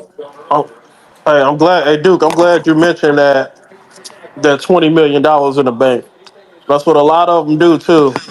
When they do dirt, they got separate like funds and accounts that they hide money away. You So see, white folk, even if they were to go to prison, they have the ability to generate wealth for not just their children, their grandchildren, and possibly their great grandchildren and beyond. They're yeah, left to do so. They have The the Combs system family and everything else. stand to lose their money with his children. yep. You know, Mm-hmm. Yeah, and I America think this prevents. is, and I America. and I I wouldn't be surprised because again, Harvey will probably, if he does go stuff like that again. Harvey Weinstein, like I said, like recently this year, they have overturned the 2020 rape conviction, and this is you know that's what it is at the end of the day. he could be, the next. I wouldn't be surprised if he comes back or whatever. Since I know he's in a hospital or whatever, but I would not be surprised if White he. quote Jew it quote unquote ish folk. They don't pay for their sins until the end of their life. So even if he Yeah, was to fucking die, you know what I'm saying? yeah. Death is the only really thing here. And that is the most messed up part. Is that hell? Trump, for example, that dude has all this stuff happening him and everything else, this, that, and the third, and still he is walking. I mean, going to the White House or whatever, and this man, probably he's going to probably go to the White House. Or even if he doesn't, guess what? He's gonna walk. He's gonna probably get pardoned by Kamala, President Kamala or whatever, and try to sign that we all move on, and they're gonna have a hug like with President Obama with George W. Bush. All those things he and Dick Cheney, which it is hilarious to me that these same people who thought Dick Cheney was the absolute. I remember you sound like your old man. You remember back in 2001 and 2, 3, 4, Damn, 5. that's hey, Dick hold on. Cheney Before I cut was you off, like, that was funny. That was funny. You said you sound like an old man. well, shoot, Y'all, you almost know done. what? Y'all are wrestling with racism, and Yeah. I can say this: George W. Bush is the worst president. Donald Trump personality make people overlook the fact that George Bush is the worst president, at least in my lifetime. oh, I oh, felt his impact. oh yeah, definitely. And then like Obama wasn't perfect, but man, he had to clean up so much of his mess, George Bush mess. He, It's crazy. you know what I'm saying? And I think that's what people overlook too when they against the Democrats. And I'm not Yeah, being well. pro-Democrat, but I already know who I'm voting for, and it's neither of them. Oh, But I've already not voted for either side, but go ahead. Donald Trump completely, he's losing this on purpose. Donald Trump completely turned me off today. Today. He turned me off back in 2015. Personally, I didn't think he should win, but the problem was the Democrats, I don't know what it is. Every time they get a woman candidate, Hillary Clinton should have dog walked him, but he couldn't. Clinton know what the fuck she was doing. She a fucking Republican. Listen, Democrats, Republican, they all the same. They all work under the same construct. That's what they Oh do. yeah, it is. It's a It game. is. It's a game with the American folk people, and the only people that benefit from it are everyone else besides Black And Americans, oh yeah, and it goes right back including to those, including those coming to America, Africans, right there in Maryland. Yeah, oh cause yes. they set aside. They got when they come over from a different country, they got plans for them. They got grants and shit for them, all that type of shit. Notice they are out of all the black people here in America, they are doctors. And I never got a clear answer from people who parents or whatever is African. I don't ask African people this, but what's the educational criteria? Like, are y'all K through 12? Like, Oh yeah, I've been through college. I've passed high school, college, all that stuff. no, But no, I'm talking about Africa. In Africa, there's some who do. There's a lot of good cities down there that But he actually don't. have But like he want to know like what's their like do they have the same process that we can you hear have? me out? You know what I'm saying? I don't know. I don't know. I don't think they probably have something different down there. But That's I what I'm mean, they thinking. do. I want to know for sure. I want to know specifically. And even if that's the case, can they manipulate? Obviously, Africa don't give a fuck about. Yeah, you want to go to America and make something of yourself? Fuck it. I'll say that you passed this. So that's what we face it too. And really, once you learn how to read and do math, everything else fall into place. It don't take much to catch on in college. You know what I'm saying? Yeah, and it is. And I look at that and it goes right back to what you're saying, that there is a structure in place that just codes us down and keeps people up. And the thing is, like I said, going back to like I said previously, I mean, people were like, "Oh, Cheney was evil." Now they're all loving it. I'm like, I just feel like I want consistency, but in this system of white supremacy, this system of like goodies, giveaways, and guarantees these to the white folk, they just like, you know what, consistency doesn't exist, truth doesn't exist. All it is just hypocrisy, lies, and bullshit. And that is what they have done. And they have just they built that up for us. That's the real problem. That's the real issue of what we're having. It doesn't matter what type of ideology you have; it means nothing if you don't have a foundation of honesty, truth, and and the people who do you wrong have to suffer consequences. And what we're living right now, majority of the people who do wrong do not suffer any consequences whatsoever. Go ahead, Jay. I'm doing something real quick. All right. Oh yeah. Well, as far as any politician is a form of a manipulator of some sort. Uh, like they want to manipulate their views as better than the other person's views, but really in reality, all they're trying to do is help themselves and like people that are within their little circle. They don't really give a crap about helping people that actually need to be helped. Because you got to understand, like, let me ask y'all a question.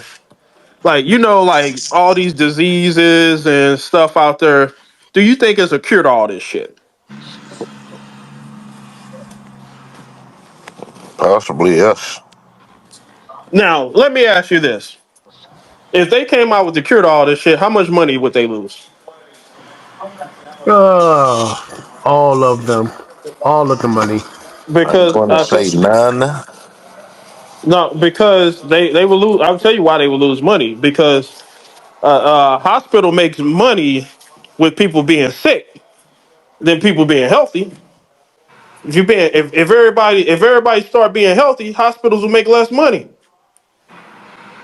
They need people to be sick so they can have people to take care of.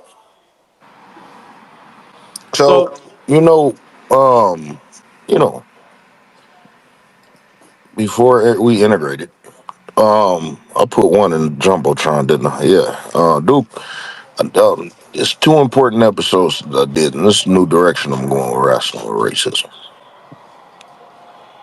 I need you to hear that, and I need you to hear the last shit that I did. Jay, you was on it. That one. You heard? Did you go back and hear the first 30 minutes? I ain't heard the first 30 minutes, but I heard about 15, 20. So you know where it's leading, right? Yeah, yeah, And you heard the grassroots, right? yeah. Okay, that's direction, and that's the only solution. And Duke, you could go listen to it for yourself whenever you get time. I prefer for you to listen to the grassroots first, and then listen to the last episode. No problem. I will. I will So definitely I listen to don't it. want to discuss that right now. You know, I will. uh, I have it on watch later. I will probably do it probably after we do this stuff here because I already am subscribed to you and all the stuff. So I whenever you think at can. the end, Whenever you yes, can. and Next week, next year, it's important for you to hear it. Don't wait too late now. You better wake your ass up sometimes. God damn.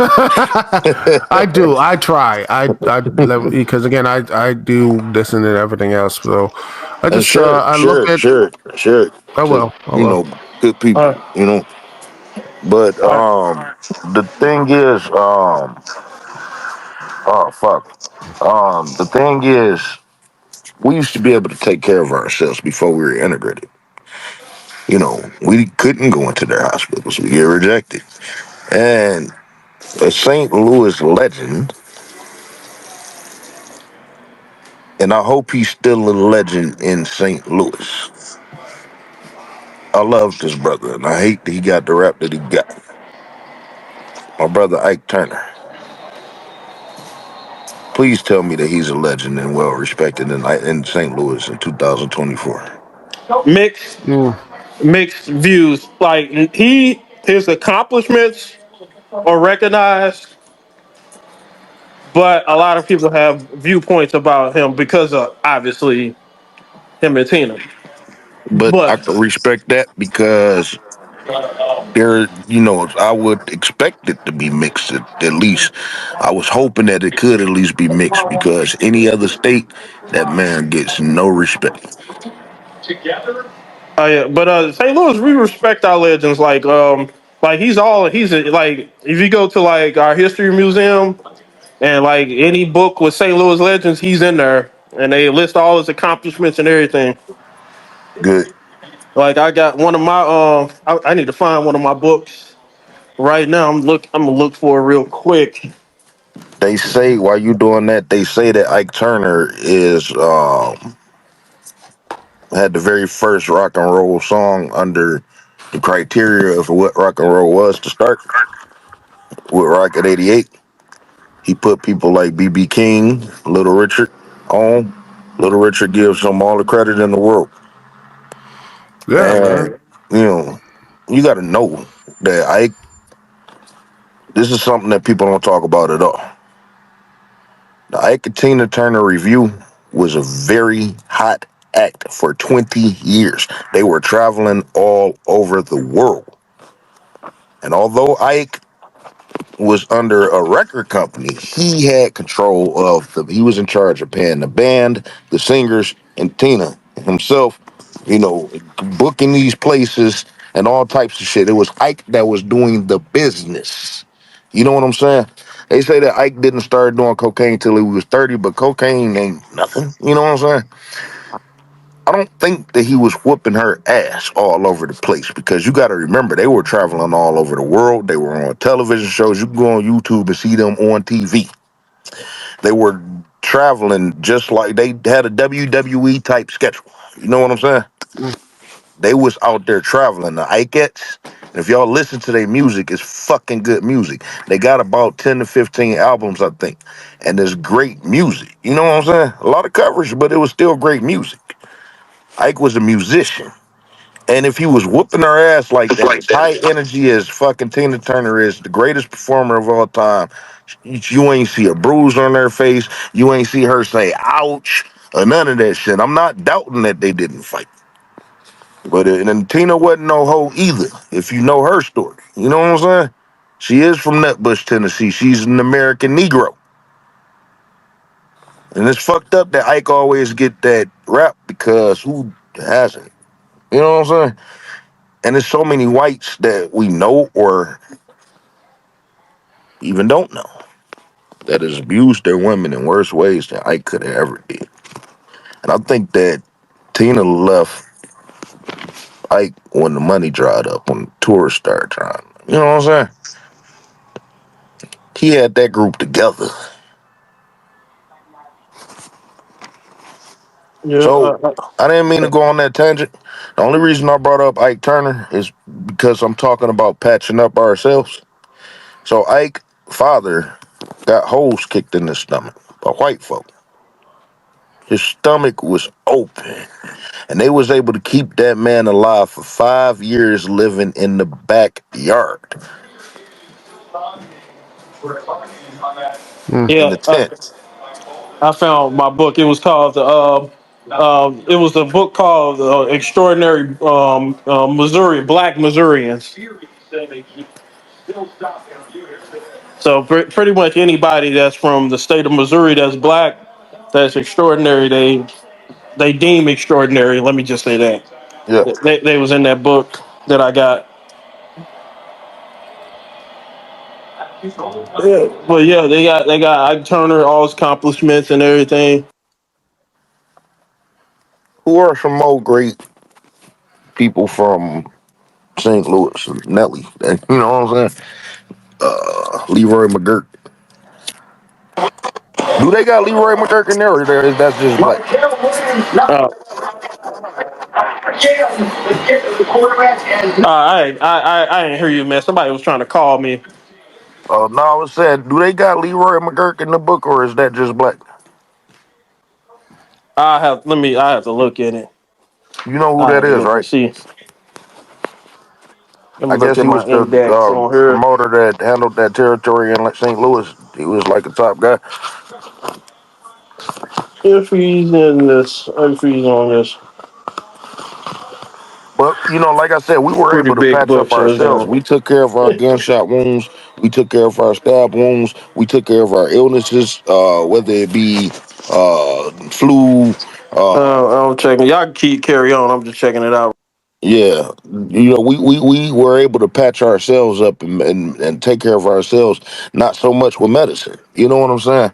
Home remedies. White folk, I don't know. Did they create home remedies?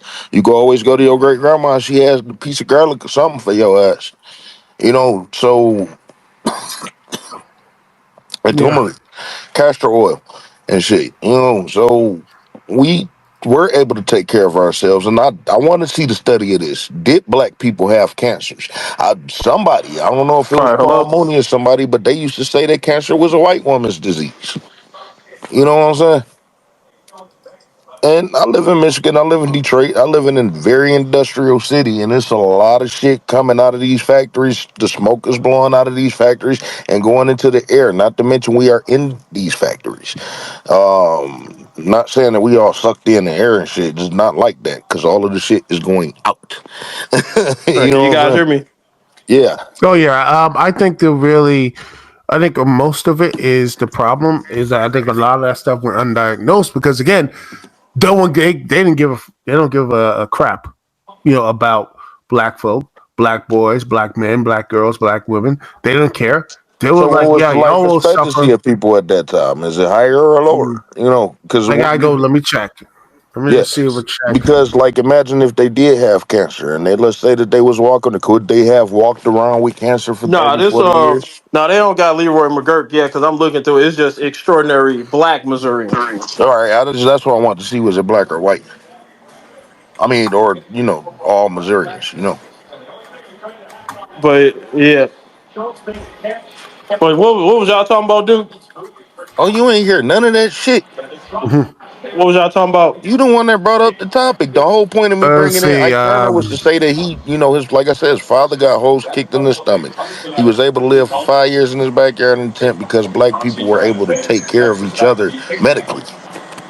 Yeah, I'm looking at like Google Scholar and such saying that there's actually saying that there were supposedly, to look at some doctor stuff like that, saying that there's been, black, they were saying that there's 1960s that some say that the African Americans had like a stronger life expectancy, cultural arguments were larger, all these type of things. This was I'm all pretty, thorough integration. You So they know what I'm basically saying? saying we got yeah. superior DNA. Hmm. Let's see. I'm That's looking, what you like I basically say, saying, right? It sounds so good. Say it again. mm, But I mean, we've already known that. I think we already well, know that. I I think the think, world know that. The world know that. The let's world see. I'm want just what gonna. we got. You know what I'm saying? Hey, but And Duke, you remember I the? just want just to say that I always want to make sure because there's been some stuff here, like I said, Google Scholar and all this stuff. But Come on, Duke. like I said, Man, I don't want to be like, oh, I found one thing. I want to make sure. I want to make sure and double check, and triple check. You understand? That's why all you gotta do is see. All you gotta do is see your eyes, man. You can see how like our eyes to tell you, man. Like mm, they get surgeries to try to get our features and stuff, man. And that's true. all this stuff. And like like getting back to the remember I was talking about the like diseases and like how they would lose so much money without like they'll lose a lot of money if they you came do out know with the cures for point all in this me. stuff You do know the because point in me saying like that part is that they make so much money you being pilled up on pills or Mhm. having to go to the hospital because if everybody just started being healthy then they wouldn't make money because they wouldn't have patients to keep coming in. So I was playing it back to the politics. It's a similar aspect to where they want to have your mind thinking something, thinking that they're for you, so you could just vote for them, but they're really not for you. Neither Republicans or Democrats are for us at all. None. No one's is I for want you us. to We are realize that only the for point us. of I know I Yeah, got we only lost can in be the. for us. That's Can y'all why, hear me? Can like, y'all hear me? you could get Joe Yes. Biden. No, I don't I know just if it was the Breakfast Club or something, but he was like, "Well, if you don't vote for me, you can't call yourself black or some bullshit like that." Remember when he said that a couple years ago when he was running for a campaign and shit? yeah. You know, my point. You Oh, know, you remember Duke? You remember that, don't you? I hey, saw that. can y'all hear me? When Oh, I Joe can hear Biden, you. Oh, I can hear you. Jay, can you hear me? I'm cutting out. I don't Are think you Jay can there? hear me. Yeah, I don't, I'm cut. Technology. I blame tell Elon. Jay, That's what ask Jay if he can hear me. Ah man, Jay, can you hear? yeah, I can hear you now. Elon, fuck this damn. And man, it was way better Cause you before he know took what? over. That's what it is. He be fun. If y'all don't have no problems with y'all spaces, All of the goddamn bots that I get on my fucking mentions all the time. This is if why. y'all don't have no if y'all don't have no problem with y'all spaces, but then when I start talking about some real shit, I'm start having problems with my spaces. This shit happen all the time. You know what I'm saying? Exactly. So they can hear us. They know what Mm. we talking about. They know our thoughts. They know every fucking thing. You know what I'm saying? We are open book. You know, I don't know. It make me not even want to say the shit publicly. You know what I'm Well, saying? this is why this is I why I said always Negro. have. I said Negro. I've been starting to use the term Negro over the last couple of weeks. I've been spelling it out. Hey guys, I'm gonna leave out and come back in because I think it's messing up audio on my end. Okay, all right. Duke, you there? You can hear me? Oh yeah, I'm good, man, and I will still be here. I'll still be still be talking if you need anything about that. But just you want to talk a bit about my AEW stuff, which like I said, I do like it. I think there are issues of it. I think one of the things they really have the issue of is I think the production issues are a little wonky. I hate the fact that Ring of Honor, even though I do enjoy Ring of Honor, it should be on a stable platform. Should be on a major thing because I think it's a nice little site, but I think I think the positive, I think it could be a really positive place because I think they're doing the Lord's work over there, Athena and Red Velvet and all these. Because again, I wish more black But you pay for folk. that shit, right? Yeah, I pay for it every month, and I think that, and yet people saying, "Oh my gosh, it's not doing," but yet they still when they do events where they rarely do events, they seem to sell out the place. So I mean, it's good for them. So, Personally, I well, think they should be doing I, better. They should be doing I'm better. trying to figure a few things out. I'm trying to figure a few things out. Now, I recognize that you are a wrestling fan and you know your stuff. So it baffles me that, and you're an old school wrestling fan and you know your stuff. So it baffles me that you like AEW. And so I want to get I, specific. I want to get specific. I want to try to figure this out. So I am going to ask you a set of questions, if you don't mind. Before you ask them that question, go ahead. so y'all was talking about AEW. I was talking about my damn fucking political shit Go ahead, man. because I couldn't hear. I'm I ready couldn't to No, hear Duke, go. y'all. Duke, Duke, Duke, Duke needed a break. Yeah, Duke needed a break. I didn't even hear it. No, But yeah, I'm right here, man. go ahead and But you ask can them. answer Yeah, my questions and all that good stuff because I'm ready to go. I'm interested in this because I want to know about AEW. Why you like AEW so much too, though? All right, we gonna obviously get back into it, and obviously, matter of fact, Yes. I'm gonna show y'all how natural it is, right?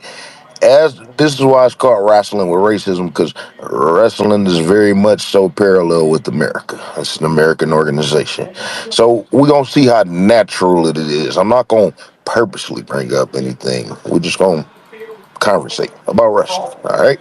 No problem. So, um, All right. So my first question is, where did Tony Khan come from? Did he approach the Young Bucks and Cody Rhodes, or did they approach him? I think it was a mixture of things. I think it was a mixture of. I think it was all in. Because I think Ring of Honor had something. I truly believe, and God bless his soul, Joe Koff, who really loved Ring of Honor, and they didn't strike when iron's hot. He did, and I think it was him. They convinced him. We look at New Japan, and and beat Jericho and his big match in the Continental title. And funny enough, he won the Intercontinental title there, and he wanted to bring that an Intercontinental title versus Intercontinental title in WWE. But WWE didn't want to do it, and boom, here we are. Some things are just it's the weird things, man. There's so much weirdness that can go on. The serendipitous stuff, and then they start doing shows, and I feel like that, in my personal opinion, and you can disagree. I think if Ring of Honor had they leapt. I think we'll be having Ring of Honor. Not just they would have probably left Sinclair. They think it would have probably been on a more a tight deal. It could have been Ring of Honor versus WWE, which would have been a very more interesting argument because it would have been like, okay, ROH is the sports thing, WWE is sports entertainment. It would have been much more of a hard line to be like, okay, this is what it is. I think people would have been a lot more happier with. But it didn't happen like that, and Tony Khan put the stuff to EVPs and Cody, Young Bucks, and I think Kenny Omega as EVPs. Stupid idea. I said that was a bad idea at the beginning, and here we are. Dude, I feel you, and this is what I need you to do. At this point, this is an interview to an AEW fan. So just to keep everything in context, and if you don't mind, I think I'm gonna record this for YouTube. Man, would this bitch go down the damn street or something? She fucking yelling her ass off. But anyway, I need you to just because I got specific questions because I really want to understand the mind of a AEW fan, and not too many Negro Americans on your level are AEW fans. So I want to keep everything in context, and trust me, I got a lot of questions. I'm pretty sure Jay got a lot of questions, and I'm pretty sure y'all had these discussions, but I haven't had it with you. So I want to know specific things, and so I want to just try to keep everything in context. That's why I started at the very beginning. You know, so I find it funny that Tony Khan, who is a billionaire, raised in Chicago or whatever, white section of Chicago, which damn. See, like I said, wrestling with racism, I can't help it. To keep things in context with Tony Khan is a white man. His father is Pakistani, but he grew up in the white section of America, of Illinois, with a white mother. All right, and apparently the bitch about to die. So long. But you know, we need some straightening in this motherfucker. You know what I'm saying? But that's neither here nor there. But so he is a white man because he grew up around. He didn't grow up with Pakistani values. He didn't grow up around Pakistani people. He grew up around white folk. And we can't just say because his father is a Pakistani that he's, you know, straight. We can't dismiss the white. All right, we're going to have white folk take accountability for their people. So anytime that you hear me call Tony Khan a white supremacist, that's why. You understand? Mm-hmm. Okay. So, getting back on the wrestling aspect. I always hear Tony Khan went to this particular ECW show, whatever. All right. WWE came to Chicago many times. They came to many little cities around Chicago. In Illinois, I should say. How come I never see any pictures or hear that he was at the WWE shows? Question is he truly a wrestling fan? Do they show him wearing t-shirts as a kid, teenager? Do Do they show him with wrestling belts and wrestling figures and you know? I think he was someone like myself, a fan, but I didn't catch EC. I caught ACW barely, but I think he was the guy who watched ECW. He was one of the few people who stuck around. I think a podcast, I mean, Grafton you got to Podcast. think why ECW and nothing else. Yeah, You no, don't he mention watched. Oh, WCW. he did. He was a WCW fan. He was a Was he? WCW fan. Do he He ever mention sat going to more. WCW shows? Oh, yes, he did. In fact, there was a Grafton podcast that he said he stuck to it to the last days, the bad days. The days where you just looked and just like wondering if they were doing a parody of wrestling instead of actually wrestling. The days that honestly Vince Russo was in control. The days when Judy Bagwell on pole matches. The days when you had, work shoot stuff. Just terrible. The days when the New Blood had like 500 members. If you remember those days. I remember those days. Uh, Looking back on those days, at least 2000, 99 was horrible. 99 was the worst year forever for WCW. uh, But 2000, looking back on it, 2000 and 2001 was pretty fucking good. let me ask you. Let me ask you about There's a Vince. lot of bad stuff. Arquette winning the belt in 2000. Just they didn't know what to do. I think they looked around. They didn't know what to do. They had. I just say looking back, and I'm looking at it on the wrestling aspect because you start to see, and obviously it's the undercard. The wrestling was good again. The Rey Mysterio moving to fucking Kid Romeo and all them motherfuckers. Yeah, Primetime that. Elite Skipper Oh yeah, there was and some Chuck good stuff. Palumbo and all them. They always we can't undervalue that. Oh yeah, Even there with the was. shitty storylines, the wrestling was good. It was the beginning stages of TNA, I'll tell you that.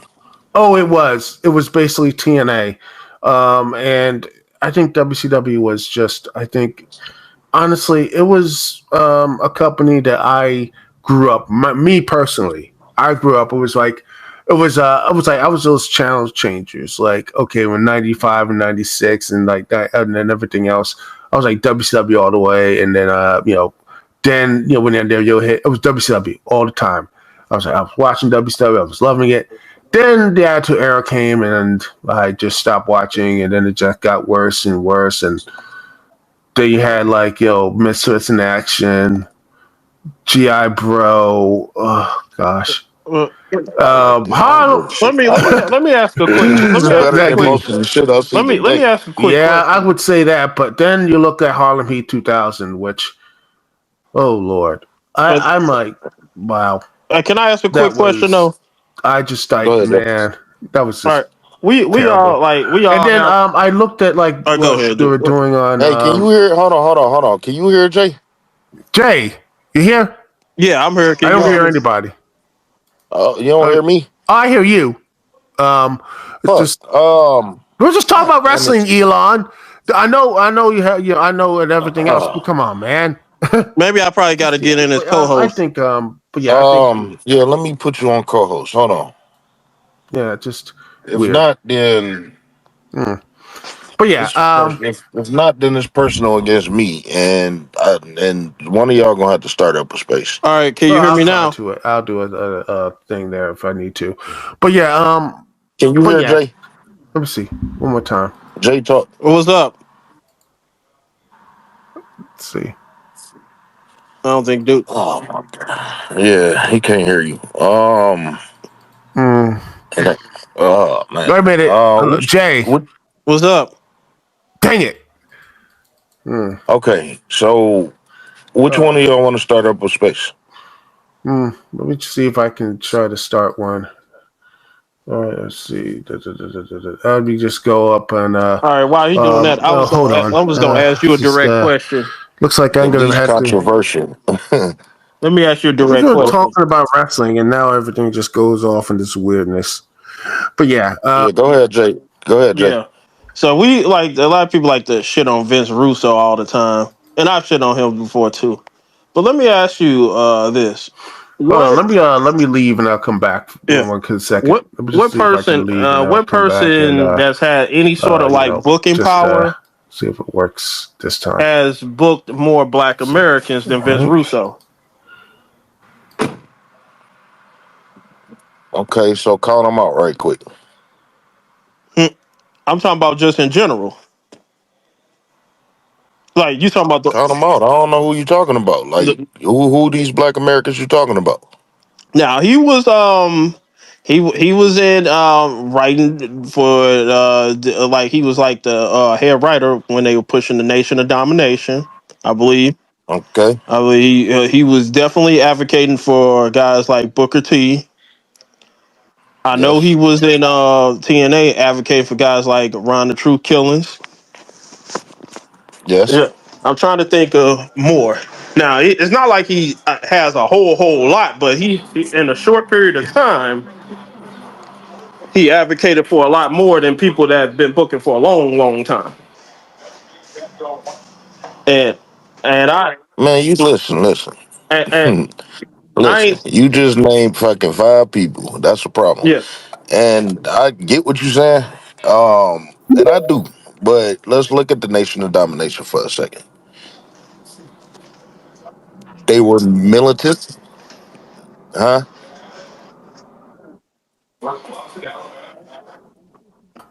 Jay, I don't know if you can hear me. I can hear you. Yay! Okay. Everything's back to good. Can you But hear yeah, me? yes. No, All right. I ain't saying he was perfect or anything, but I'm like, what I'm just saying is that I think he made a more of an effort than a lot of other guys. Is what I'm saying. Well, he from New York. He's a real New Yorker. I'm not Hmm. saying that he had black friends, but like I said about Shawn Michaels. Okay, like I said about Shawn Michaels. I think Shawn Michaels is a racist. I think Shawn Michaels is white supremacist. At the same time, I think that his mindset is 100% wrestling, and especially since you got to figure Triple H got heart problems and he may pass away, so he may want to be the successor if they fire Triple H for whatever reason. You know what I'm saying? If they because they can't do that, the WWE can't do that. If they fire Triple H over the next 20 years, you know. So I just think that Shawn Michaels is just playing a role. He's shadowing Triple H. Like He always. got Triple H wasn't able. Shawn Michaels wasn't able to get into the meetings that Triple H was able to get into with Vince McMahon. You know what I'm saying? So I just think he's shadowing him, playing his role. But we all know wrestling mind. Triple H got it too, but Shawn Michaels is Shawn Michaels. And so Shawn Michaels taught Triple H everything that he knows, but he didn't teach him everything that Shawn Michaels knows. You know what I'm saying? It's a 50-50 thing. So my thing is, Shawn Michaels is just recognizing and utilizing the natural talent that he has. Like you said, all black Americans need are opportunities. And these are opportunities that people never put true effort behind. You know what I'm saying? This goes along with what I was telling you to reserve your comments on because I knew that this was going to come up. Creatively, we never had no real people take care of us. Okay. Duke, Mm. Jay, Mhm. y'all can write for Bianca Belair. Y'all don't have no experience in writing. If you do, excuse me for judging. You know what I'm saying? I'm just in case you don't. But I'm pretty sure you can handle her with care. And like I said about Dusty Rhodes, Dusty played a character in which imitated us. But that's not how black people act. We don't walk down the street like that. This is how they view us. And so it doesn't come off authentic. So at this point, anything that they put behind Negroes, anything they put behind Negroes is not coming off authentic to us. We can't buy into it. We couldn't buy into The Rock as a black man. You know what I'm saying? And they elevate The Rock to wherever it took him because The Rock is spectacular. But sometimes you could book a black man and they could come off lame as shit.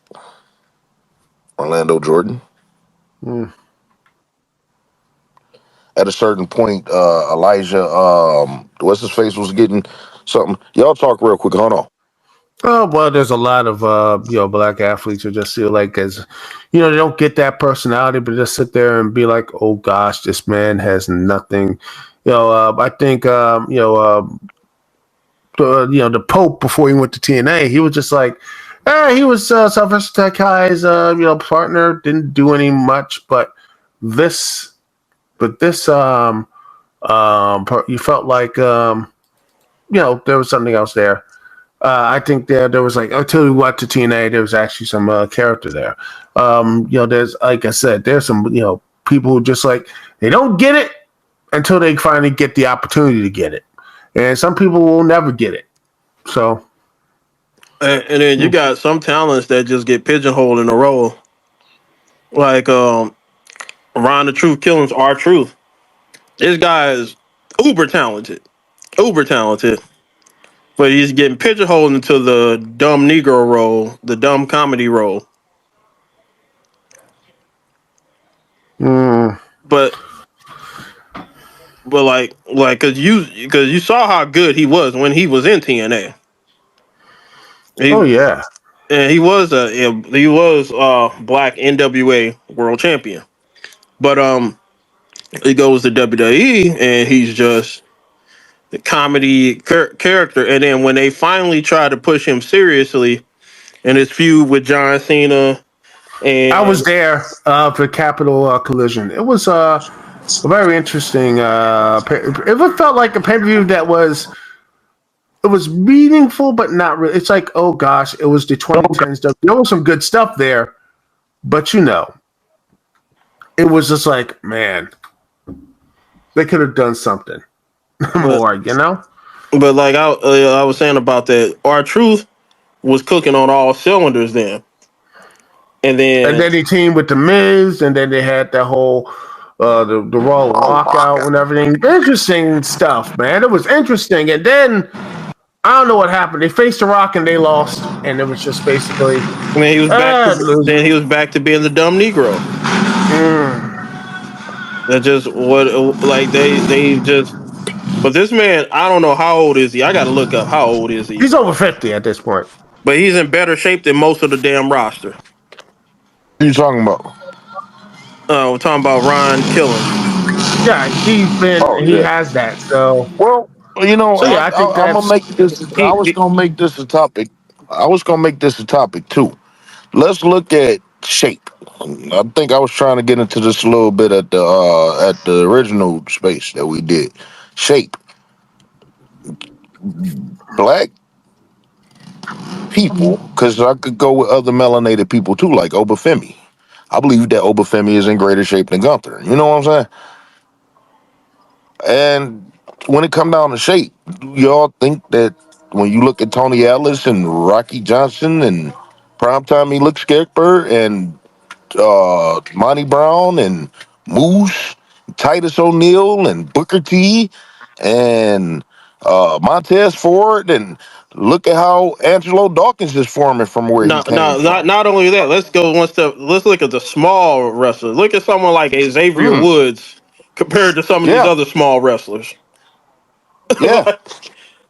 Well, see, then let's take black people out of it. Rey Mysterio had some type of mess. Juventud Guerrera had some type of mess. Muscle, you know what I'm saying? All these guys, all them small guys back in the day, they looked like, okay, well, we could possibly do something. You know what I'm saying? Especially, and they were fighting in their lane. Funaki faced Taka. You know what I'm saying? They was staying in their lane. Yeah, like you. AEW, well, I can't buy into Orange Cassidy. He doesn't look like shit. He doesn't do shit to me. I can't. Daniel Garcia is so fucking regular. He's the plainest wrestler I ever known. well, if He you is. yeah, I can see that. But yeah, you look at MMA and everything else, you see some regular dudes or people like that. It's like, oh, they don't look, but yet when you get into the ring or whatever, they know how to do submissions and But everything else. thing is though, MMA. But The that's what it right is. But yeah, Daniel he has Garcia. connection. The thing is, Orange Cassidy The first and Daniel Gar. Garcia. Here's my thing right here. Here's my thing right here. The first Daniel Garcia versus the first Daniel Garcia and Wilder Uter match that I ever seen was them facing each other. And what I seen, and I'm gonna try to find this episode too. It was a year or two ago or some shit like that. And they faced each other, and I think Willer Uter was doing a lot of Chris Benoit-esque moves.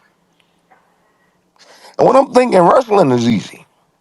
You know, but Chris Benoit was a very small man. He had to be like 5'8", 5'9", but 220 pounds of muscle. You know what I'm saying? So he as short as he was, I believe that he could toss your big ass around. You know what I'm saying? Negro, what's up? I'm gonna get you up here, brother. Um, I believe that Chris Benoit could do that shit. Now, none of these small guys have any type of mass, anything that make me believe that my son could whoop Daniel Garcia ass, and I believe it. Kick him in the kneecap. It's a wrap. I Hey, seen him hey, take a hey, grown man down just hey, playing. I would say this. This is what I'm gonna say. When we grew up watching wrestling back in the day, like you can have confidence in you can have confidence in yourself, but you didn't look at wrestlers and be like, "Yeah, I definitely could kick his ass." You didn't look like, "Yeah, Yeah. I'll whoop his ass."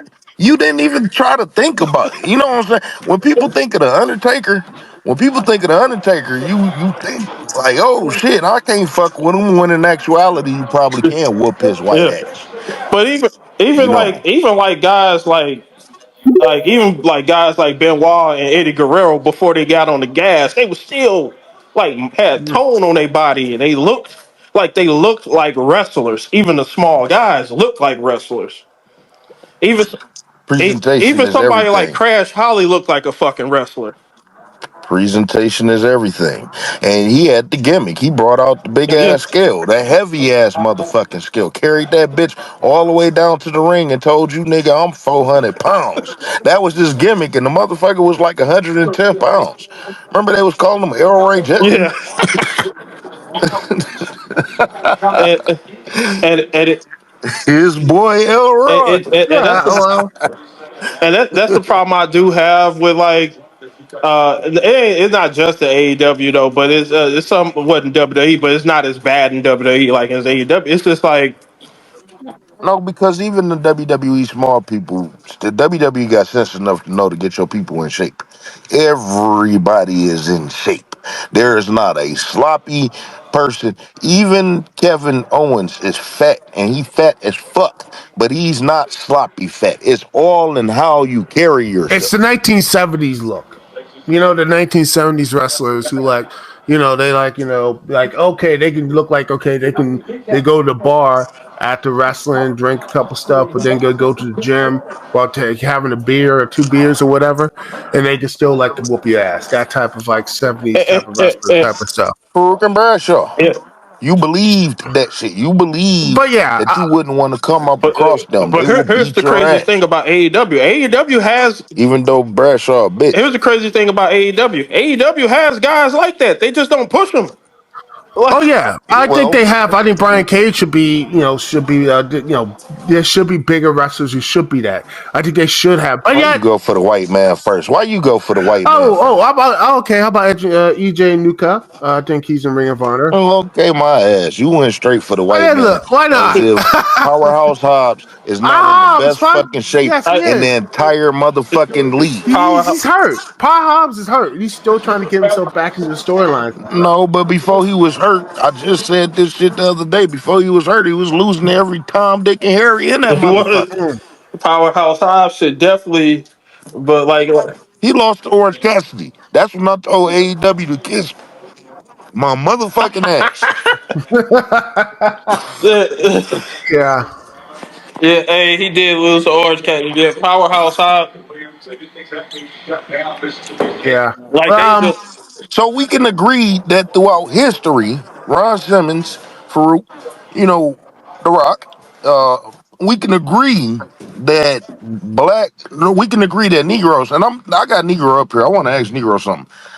We can agree that American Negroes predominantly, whenever they're presented, big or small, have been in greater shape than anybody else, Oh yeah, big or small. save for your Hulk Hogan's and Ultimate And then Who Warriors. they were Okay. gassing up to the gills, and then you had Hulk Hogan Yep. lying in front of the Arsenio Hall show, right there lying.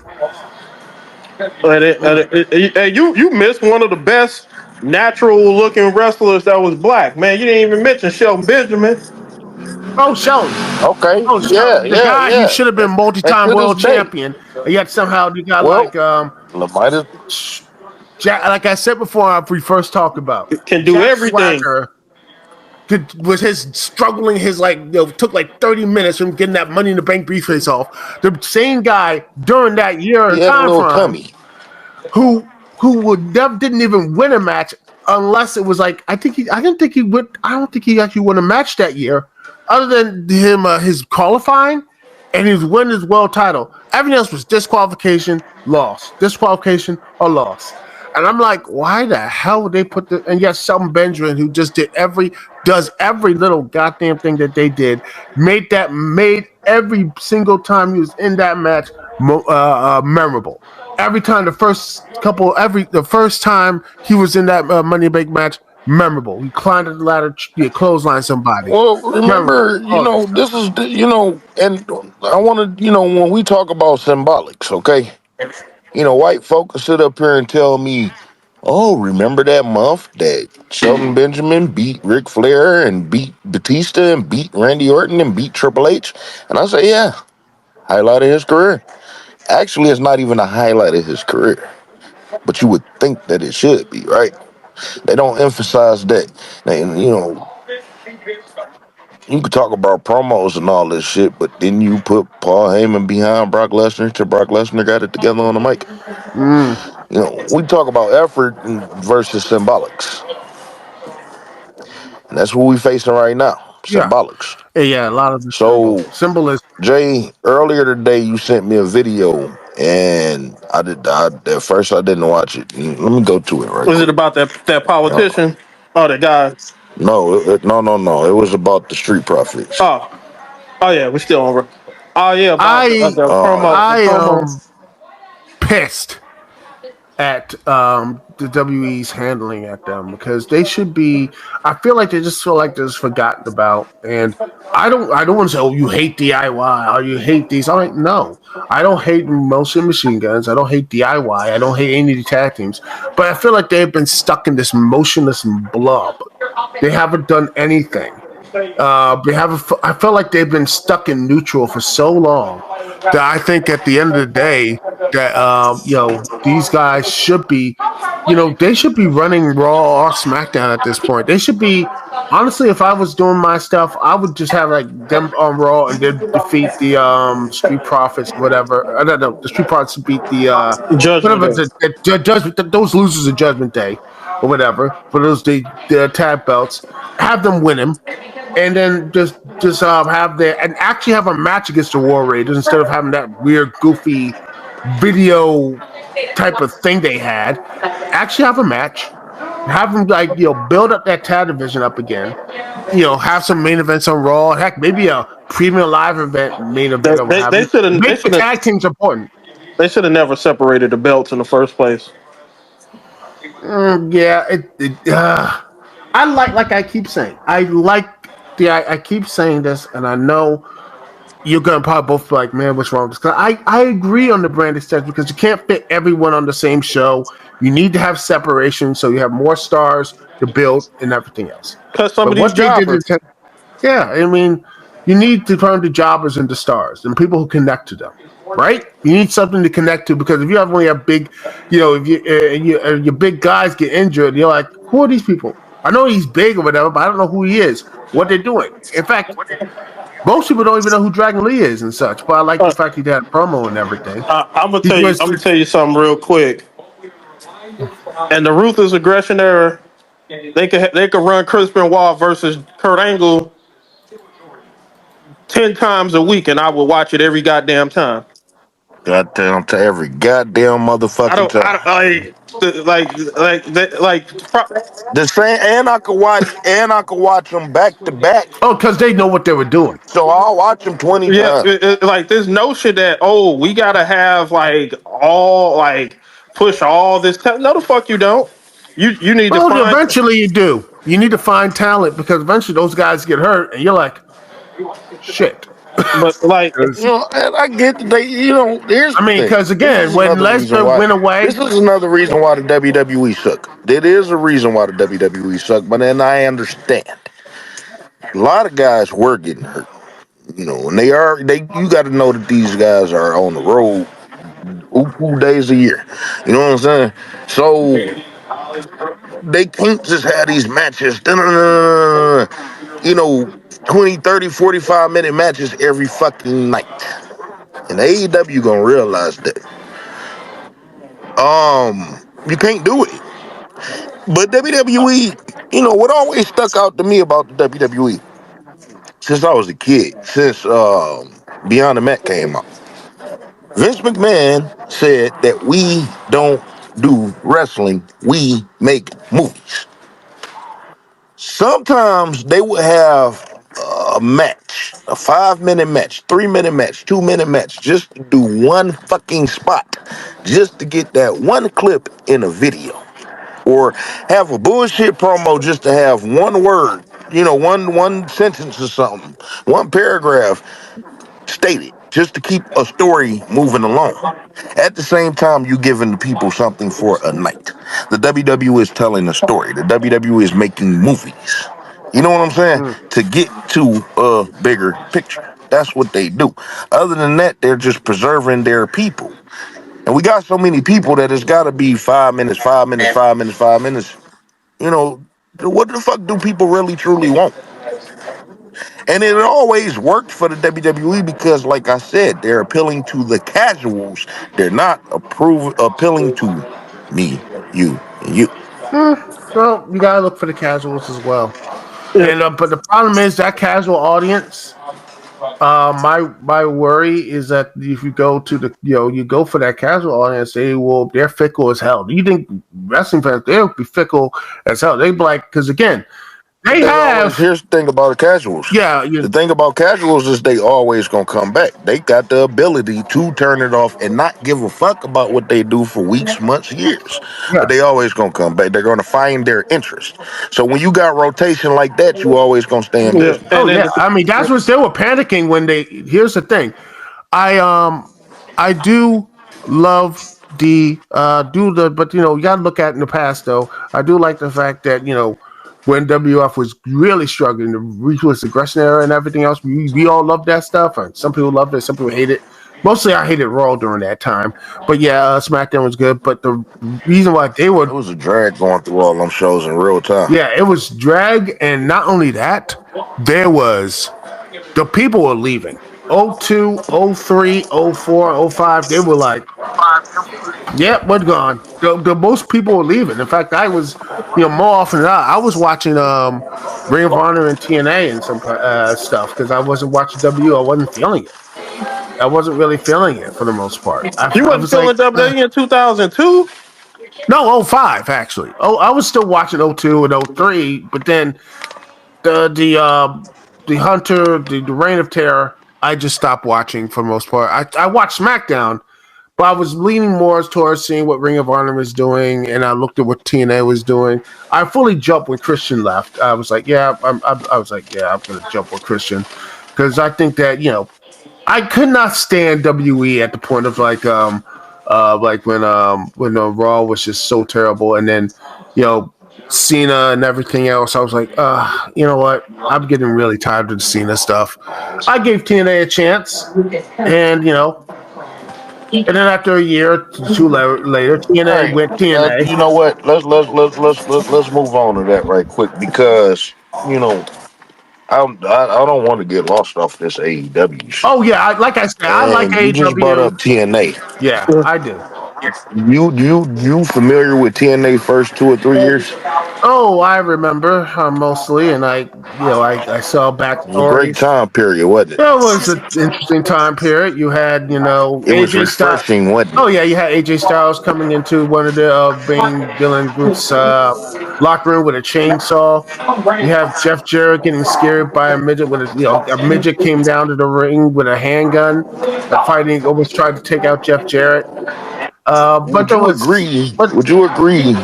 Would you agree that oh, and that said midget actually jerking off in a trash can. I'm not making any of this Would up, by you the way. agree that Would you agree that TNA had the best mixture of old and new and utilized them, meaning that they got all the older people out the way and they did it with grace, yet they developed new wrestlers and made them legends today. Oh, America's Most Wanted are legends to me. mm, AJ Styles is a legend to me. Samoa Joe. Samoa Joe is a legend to me. Yeah, you had. Yeah, you. They had. They. I say this all the time because a lot of people say today's AEW is the greatest wrestling roster of all time, and I always disagree with that shit. But TNA had. The Naturals. Yeah, TNA had an amazing roster back then, man. Look how they tried to utilize Chris Candido. Look how they utilized even their presentation was amazing. And then, Don West and Mike Tenay. You had Goldilocks to start, Abyss. You know what I'm saying? and then Legend. here's the thing about TNA. They had like their high flying stuff, like the Ultimate X and stuff. But then Hmm. they had their like main event scene. It looks like a main event scene, like where you watch AEW today. The first guy in the match, he's flipping. The guy in the main event, he's flipping. Like it's it gets like, the people there. I can't like I see your point. I think there should be a diversity of punches. Not to mention, You know, even though you mentioned some bullshit, not to mention, they did have some pretty damn good fucking storyline. oh yeah. yes, they did, but they just Jeff Jarrett was the heel, and I mean, him and Triple H was on a reign of terror at the same damn time. But Jeff Jarrett shit was interesting. yeah, Jeff and Jarrett got a wrestling mind. yeah, he does, but also it got But yeah, I just look at this, because most of it though there was a lot of stupidity. But I feel like when TNA does something stupid back in the day, they do. I feel like they leap, they go like, "Well, we did something stupid. We'll just go double down on it." And when they do double down on it, Well, they like, for let's look example, at the stupidity though. The Immortal With the storyline. stupidity, did you notice that the stupidity came once Jeff Jarrett power faded away? That's when that stupidity came in. Oh gosh, Dixie We Carter. looking at money versus mind, and Jeff Jarrett didn't have the money to hold up. That's like us having to go to the white man to keep our shit going. Eventually, our shit just gonna fade out. Oh yeah, but yeah, like I said, I do, Rasslin with racism. yeah, I know, but yeah, it's just like I said, I do like the character though of Orange Cassidy. I But hated Orange Cassidy well, at let me first. ask. I hated that motherfucker. I thought he was the most indie-rific He is. piece of crap. He He still is, is. but yeah, but yet I looked most of his wrestling stuff. I thought his match with Pac, which I'm Dude, still. Oh, go ahead. Before you dude, call me, you are a grown man. ass man. Yes, I am. All right, I know. Go ahead. you a grown man. Go ahead. But wait, let me I'm done. let me Go go. ahead. You Let me can go. Something continue. I about just wanted to remind AEW though. 'Cause Duke mentioned something about TNA doubling down on dumb ideas. AEW They does the have. same. AEW Oh does the yes, same thing. I do. I Let think me. there's the stupid stuff with Let me no, I I'm was gonna tired of these faction warfare. The elite stuff was idiotic. look. I'm I gonna hate the give you an fact that example. I'm gonna give you an example. I want to know something real quick. I just want to know something real quick, just so I could be clear. I want to be clear. I want to see something right quick. First 5 years, what's your preference, Duke? AEW or TNA? AEW. Oh no. Okay. Oh, no, wait a minute. Wait a minute.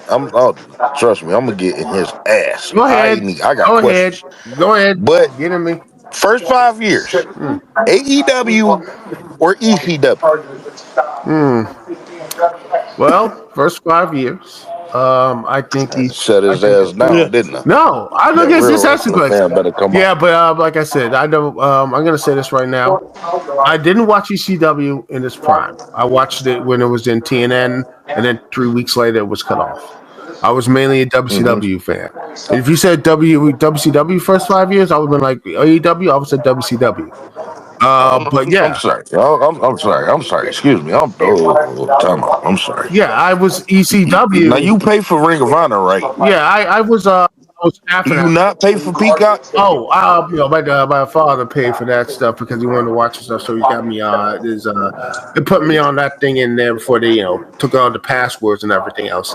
Passwords So and you don't have access to ECW at all? I watched some of it, but I was not like 100% in with ECW. I wasn't 100% all because I did watch most Go of it. watch ECW pay-per-views. Go watch their television program. And if you come to me next week and tell me that you are an AEW fan, I'm going to go to DC. I know, but yeah, I No, probably no, no. I need you to hear me out, brother. I'm about to get real funky with your ass since white folk think we say funky like a All right. monkey. You know what the fuck that mean? I'm going to get real funky with your ass, right? I'm going to go down to DC, right? And you can find me, you could point me to the finest shoe store that you know. I'm going to buy some fine Oh boots. man, I know where this is going. I'm going to go down to Rich. Go find Rich. You know he's a fucking legend in DC. Shine them motherfuckers up really nice. You know what I'm saying? He might throw a little bit of spit on that bitch. You know? And I'ma find you, Duke. And matter of fact, you with me because you went to go get the boots with me. Matter of fact, you're going to buy the boots. And I'ma turn that some bitch sideways and stick it straight up your candy ass. What the hell is wrong with All you? right, many things actually, all many right, things. But all right. like I said, I didn't grow Because up. if you sat down and watched one ECW pay-per-view Mm. and it didn't intrigue you to watch another ECW pay-per-view, and it didn't intrigue you to watch more ECW shows, and you sitting up here telling me that you an old school wrestling fan, I was different old school wrestling fan. I watched WCW. I watched some of NWA when I was a little kid. I watched oh, you was one of them WCW. mainstream niggas. This was the stuff that I couldn't watch because my parents I'm didn't have that sorry. You stuff. know what? You know what? It's me. It's me. I It's me. thought, like I Jay, said, it's me. People did not know. People didn't have access to ECW in a lot of areas. People didn't know about ECW. And essentially, they didn't. oh And yeah, that ECW was Ring of Honor. You All know right. what I'm it saying? was Ring of Honor back in the day, but No mainstream, no casual, no Ring of Honor All right, existed. all right. Okay. I'm gonna mention something real quick, and then I'm gonna question Duke about dumb shit AEW does. But God ain't damn, dude. nobody in AEW, I should unfollow your ass right now. but ain't nobody in AEW is better than Two Cold Scorpio. So I'll just say that right now. Will I spray any of them? But You know, ain't no wrestler today. Roman Reigns is not better than motherfucking Two Cold Scorpio. ooh, Cody Rhodes is not better than Two Cold Scorpio. but You want you to, I mean, do y'all want to go there? The Undertaker is not better than Two Cold I Scorpio. wasn't gonna go yeah, but all yeah, out. guess what? At the end of the day, guess what? When Two Cold Scorpio wanted to get a job in WWF, where was he at? The Job Squad.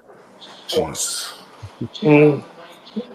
And his matches wasn't even bad. It was toned down, but it wasn't even bad in motherfucking the WWF. And they did nothing to elevate him. He was in the job. ECW is the only television program that put effort behind him. Well, he did a bit of a revival with Vader, like in New Japan, I believe, back in '05 or whatever. Yeah, but man, it's shame.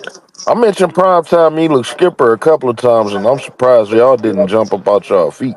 That's an unsung man. The man who was He one of the gave us one of the most greatest moments in wrestling the history. Claudio did the walk through the cage, and I saw that and I loved it. Hmm. And I hate the fact, Unbelievable. yeah, and you know, it's just a shame that no one knows about EX Skipper, or he just never got that. Never really got a run in TNA. That should have been his. Like, I, That's sad to he, think he, about. That's he, sad to he's the think first about. person I actually saw ever in TNA wrestle because I don't know if y'all remember this channel. It was a channel used to be called Fox Sports Net. That's what TNA used to come on. That's what Impact used to Yeah, come on. and the first time I saw him, he wasn't even going by Eli Skip. He was just going by Prime Time at the time. And I just saw him just like I was just flipping through the channel. I saw him just walking on top of a cage, and then just I jump, saw that They whole. showed it so many times. They showed it so many and then times. just jump. And I was like, I kept my, I was clicking through it, and it just he at that moment he was just walking on top of a cage, and then I kept it on the channel. I was like, oh, what's this? So he's the actual first TNA wrestler I ever seen. So I'm trying to figure out, Duke. Yeah, I'm trying to figure out, like, what my is it that? my brain works Listen, weird. listen. So What is it that's skimming through a fucking channel on AEW? And it's easy to skim through TNT. What is it that can make you be like, I want to continue watching this as a casual? well, as a casual, I think. Nothing. Oh, you say nothing, but yet people watch it. I'll let them answer it. Let Let him them answer it. Well, outside. all right. Well, people did different things. I think when they had like Better when Mariah, people hang themselves.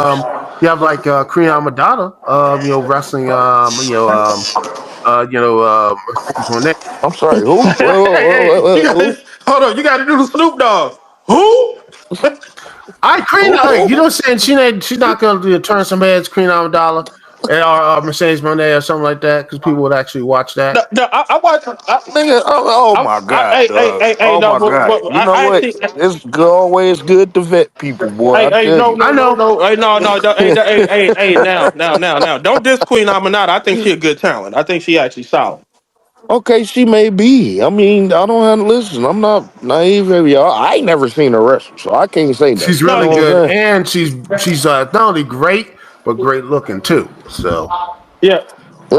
Yeah. Now, Duke, Duke, you kind of gassing a little bit. You still a little green right now, but she got potential. But she got oh yeah, potential. But hmm I would say this. This is what I would say because we were talking about the doubling down on dumb ideas. And you say TNA did it. AEW does the same thing. How many hostile yes, takeovers? How many hostile takeovers? too many damn ones. How many They hostile did one takeovers has AEW tried to do in like too many, in the last like 6 months? 2 years, too Just no, many at just in the damn last time. six. The elite EVPs, you had you had BBC One do it, you got BBC Two do it. I am tired of this You shit. missed. You I missed. am You forgot tired. the devil. You forgot the devil stuff too. That Oh, the was devil stuff. So Oh, so but yeah, people so love that so stuff. so I I, like I I want said. I want to go to white route with you. I want to go to white route with you. I want to. Let me. Maybe I'm being too mean. Let me Go just ahead, go. I'm tone ready. it down Come a on, little bit. hit I'm me gonna hard, tone it down. hit me hard, man. I'm all right. So I want you to list everything positive. I don't give a fuck if it's 100. Jade, let them do this, all right. please. Go ahead. I want you to list everything positive about AEW that you like, and I'm just you personally, nobody else. I think the commentary team. I like them. I like Tony Schiavone. All right, I'm like, Oh my God, he had to start off with the bullshit. What? Like, what's wrong They're with out there looking commentary like now? I can't. they're out there looking like Jimmy oh my Carter. god. Did y'all see Jimmy Carter go vote the other day? That nigga mouth was all open and he I was know. dead Hey, as man. hell. Oh No my respect. god. He said the That they're the commentary. first ones who are entrants. I said the commentary because I like Oh them. my god. All right, let him He continue. started off with some He bullshit. Go started off ahead. And with then look, Excalibur supposed to be a Mexican. He sound white than a motherfucker. I know. All right. All I right. ain't gonna lie. I ain't Hey, gonna let him lie. continue, As a Barry. He let me commentator, have me laugh. I like him as a commentator. I will give him specifically credit. So, can I ask you about Tony Schiavone? I like Because I them. always been wondering this, and everybody always want to call me racist and shit. I love Tony back in the day, but my thing is this: 1 week he sounded like Tony Schiavone, the next week he sounded like he got throat cancer. What's up? Well, maybe he had a cold or whatever the time you listened to it because he did have I think he suffered a little bit of a cold or whatever. But more often than not, he sounds consistent. He's really good calling cruiserweight action. Most of that means AKA 80% of the action, 80% of the 80% The of the cruiserweight wrestlers. champion is the champion is a cruiserweight. What the fuck? Moxley's not a cruiserweight. I mean, Moxley's like more. Oh, my bad. Moxley's a Excuse me. middleweight, honestly. Brandon Danielson was the champion. I don't Yeah, keep up with that shit. yeah, but yeah, I do Swerve. like in Swerve. I think he's middleweight as well. But yeah, is he? Is Swerve is a Excuse me. Wrestling don't have middleweights. It's a cruiserweight or a heavyweight. Which one you going with? fine? He's a cruiserweight, whatever. I don't All know. right, then. Come on, Duke, All man. right, come Come on. on, All right, man. all right, Duke, all right. man. Yeah, You disappointing the fuck out of me. yeah. Like I said, I do that most times. But anyway, just see. The other thing I like about it is the Damn women's sure ain't win, division. nigga. I'll tell you that.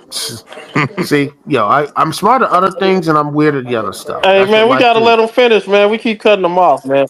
Yeah, go All right, ahead, like I dude. Because said, I don't. that commentator shit fucked me up. Let's see, Go ahead. I do that sometimes. I like to keep people on their toes. All right. Like I said, the commentary. I like the win the women's division. I think they're doing decently with the women's division. I can stomach the women's division more than the Raw women's division because I can't stand Liv or whatever. And yeah, Jay, you were there at that Monday Night Raw with Rodriguez and such tagging, but because I saw a lot of camera cuts. Was she that bad? Because Ooh. Michelle Gonzalez or Rodriguez or Hey, whatever. the women Because were bad in general. Jade Cargill had a bot so bad, boy. They couldn't even edit that shit, boy. But but So, so yeah, I'm like just to keep it in context, right quick. The AEW women's division is lacking on American Negro women, non-mixed American Negro I women. think Just to it is keep the that's context. true. Go ahead. I think it is. Yes, that's the problem And to me. they honestly There are no they want to use this TNT championship shit for me. If I go through Jade Cargill career in AEW, well, let's just list the matches she had on Dynamite, and that'll tell you what you need to know right mm, there. And pay-per-views, that'll just tell you yeah, what you I need to know right. honestly I wish So miss me with that shit. yeah, I I agree. just wanted to keep that for context for wrestling with racism. All right, yeah. But you if you like their women's division, if you feel like they have matches and shit, Eh, Tony Khan don't see color, but yeah, I think they could do a lot and better. don't get me wrong, Tony that's Storm. what I was Hey, gonna mention. look, Tony Storm is a talent. yeah, Yes, and the presentation and all. That's AEW shining point. yes. But her cap is there because bitch, you had to run. Oh yes, yeah, So right. now I what? don't know.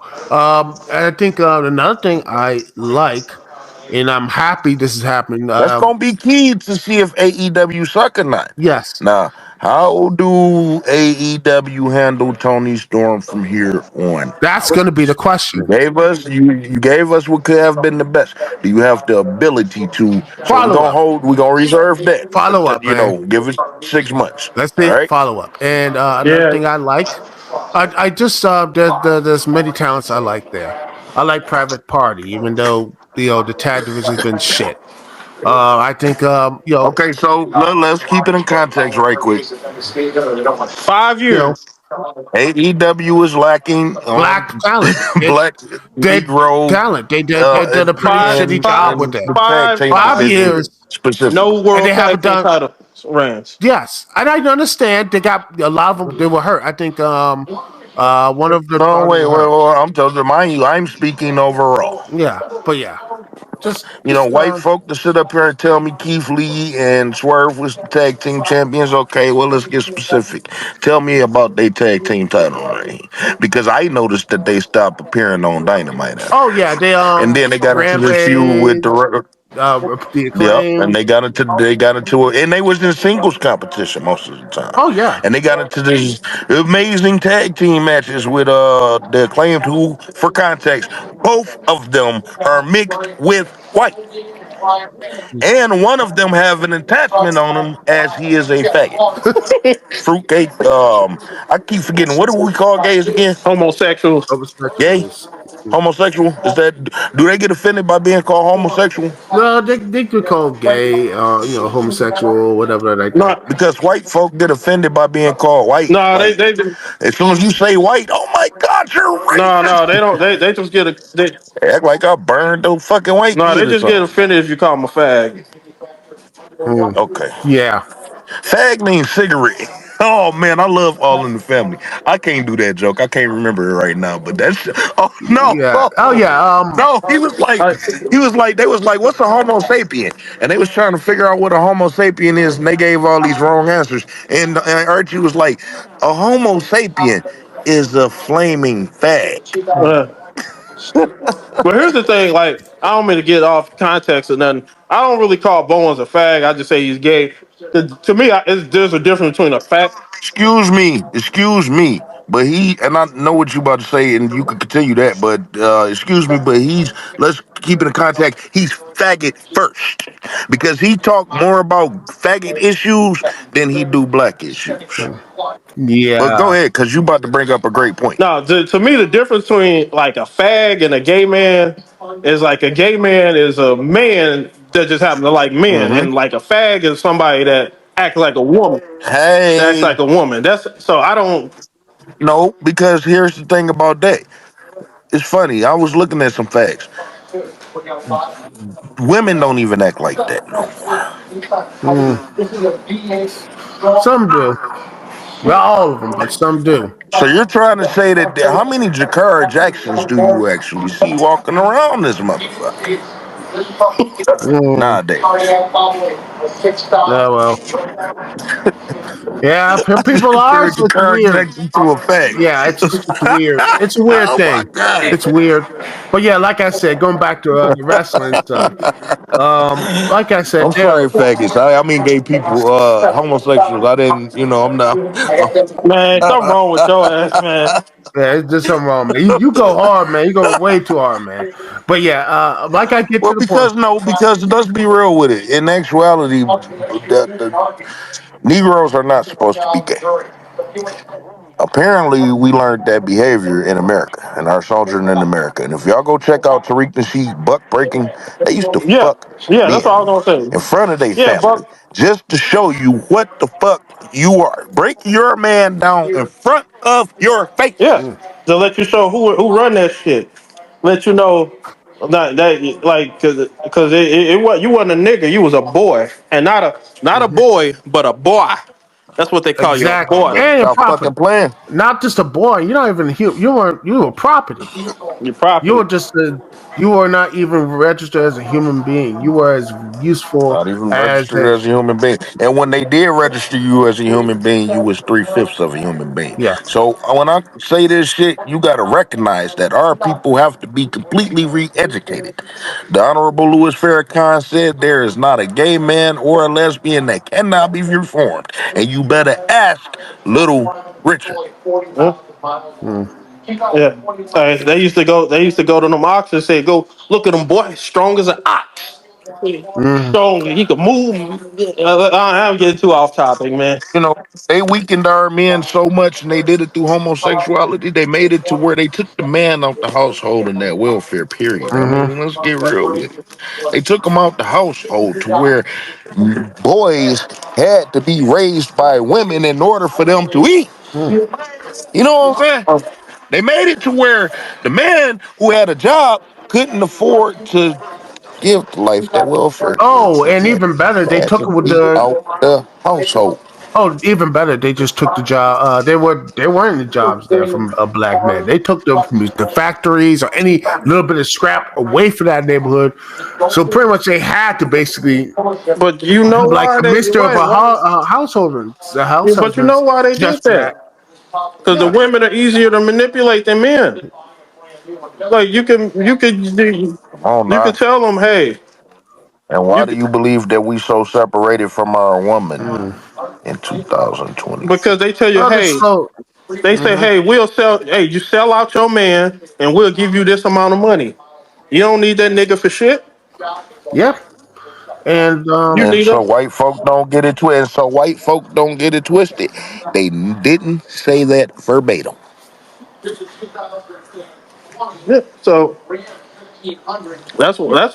that's why it is the separation is they manipulated our women into believing they don't need us for shit.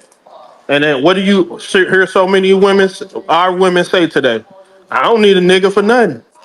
I don't need a nigga for shit. yeah, I don't need no man. And then They when they shit they, goes, they get they indoctrinated that in their mind. To the point to where this female could possibly become the president of the United States of America. This non-descendant of slaves could become the president of the United States of America. And women, I believe, is not supposed to be in that position. We talking about white folk took the truth of God and and bastard. turned it into a lie.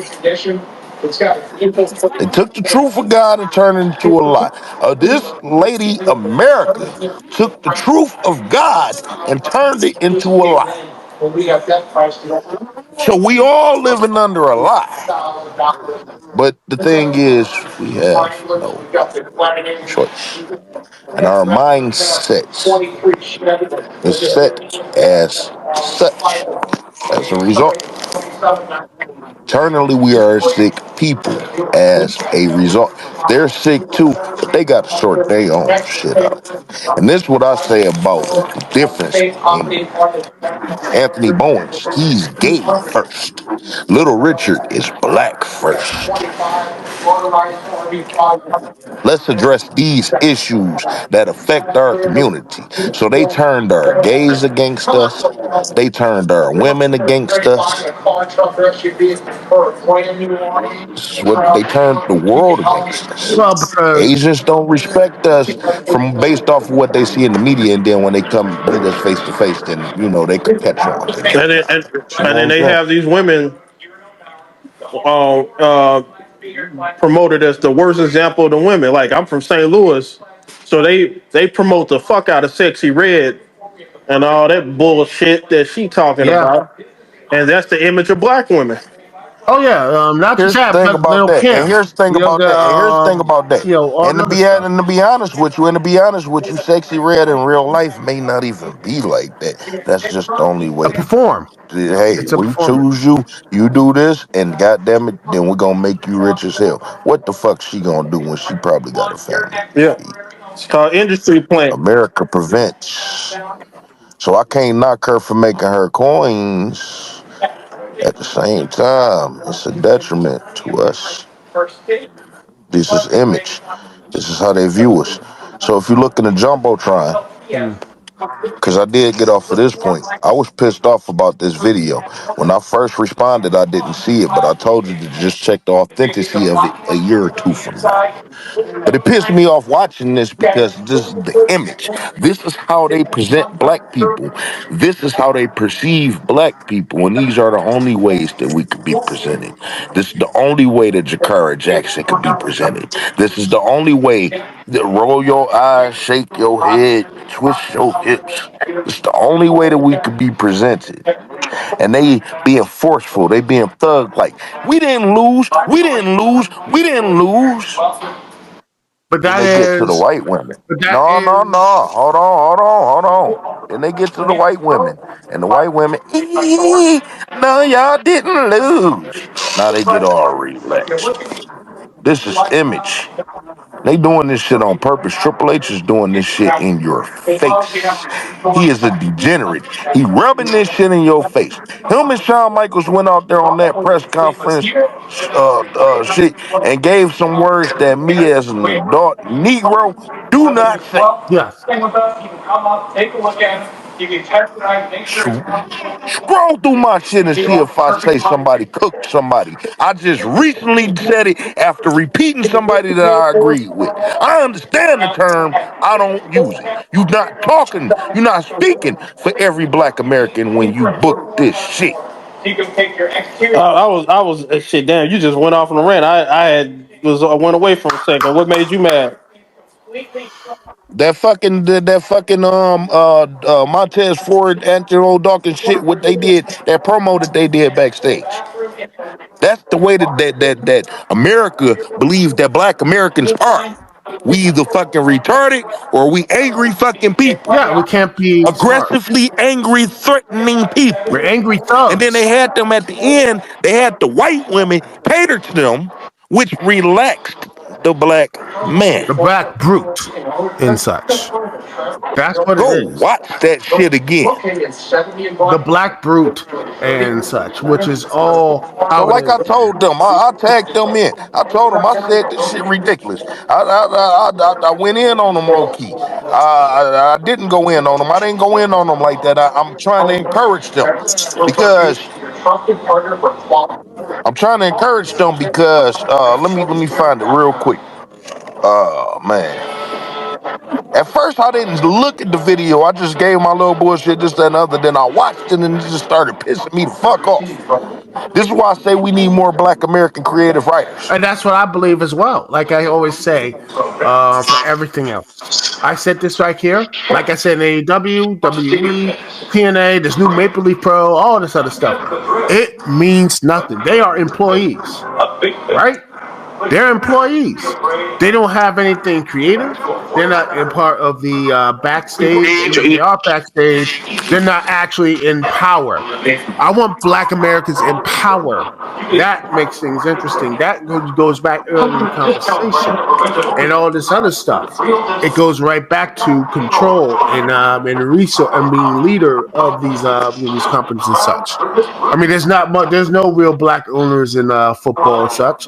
Jay Just Z. tell People me say, if "Oh, what I'm about wrong. Jay Z?" Just Oh, tell me Jay if I'm Z wrong. is an Just tell me if employee. I'm wrong. Just tell me if I'm wrong. I said I just watched this video.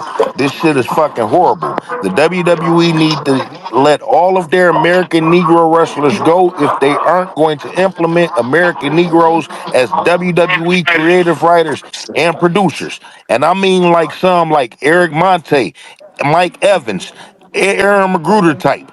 Not some handkerchief head pecker tom go alone to get along niggerish. And no others either unless they are handling other melanated people. So change must be made for the sake of freedom, justice, and equality in a business that American Negroes love so dearly. I tagged them and I said, those paychecks may seem fine to you all in these inflationary times, but you Negroes better speak up for yourselves. And that's how you up your funds. If you don't do it right now, right here in 2024, it's a wrap for us by 2028. Mark my words. And let us remember that this is the only way, and I tag Triple H, that the United Snakes of America and the world see color. Hashtag new project 2025. When you are frightened and confused, which way will you choose? Much love to each and every one of y'all. Protect yourselves as individuals and protect one another as family. So we in this state right now to where Triple H laid it on the table. I don't see y'all niggas. When he said that, I believe that the WWE executive said, hey, you got to fix this shit. So you notice Last Legend to Kurt Jackson doing this stuff. You just notice everything that's happening right now. All right? They putting more effort into the Street Profits with whatever they about to do, this, that, and other. It's really a pinch me moment every day. Notice this right now. But again, you got these guys coming up from NXT. What's going to happen with the people that you have right now? Your Xavier Woods, you see the effort that they putting into him. Your Kofi Kingston, did you see the effort that they putting into him? What are they going to do with all these black people when these guys from NXT got to come up? And then you look below them, the new set of people in NXT. Are they going to be black? Are they going to be American Negroes? Are they going to be other melanated people, or are they not going to be there at all? Are you going to cover it up with these Asians, Hispanics, and all these other different, even Africans, all these other different people from them? What's about to happen? This is where you check the authenticity. And so I wanted to get real about The Undertaker Mm-hmm. because My wife and I first when you grow up a Hulk Hogan fan and you find out that he's a racist, you find out that Hulk Hogan view you as a nigger who is not worthy of fucking his daughter. You're not 8 feet tall, and you don't have $50 million in the bank. You're a piece of shit to him. Literally, he will call you shit because of the color of your skin. But you realize how great he is in the ring. You realize what he brought to your life. I'm talking about your life, entertaining you. You're struggling within yourself to throw him in the trash. Triple H just told you to your face what time it is. Mm-hmm. If all black Negroes walk out of that company right now, say we ain't not down with that shit. Because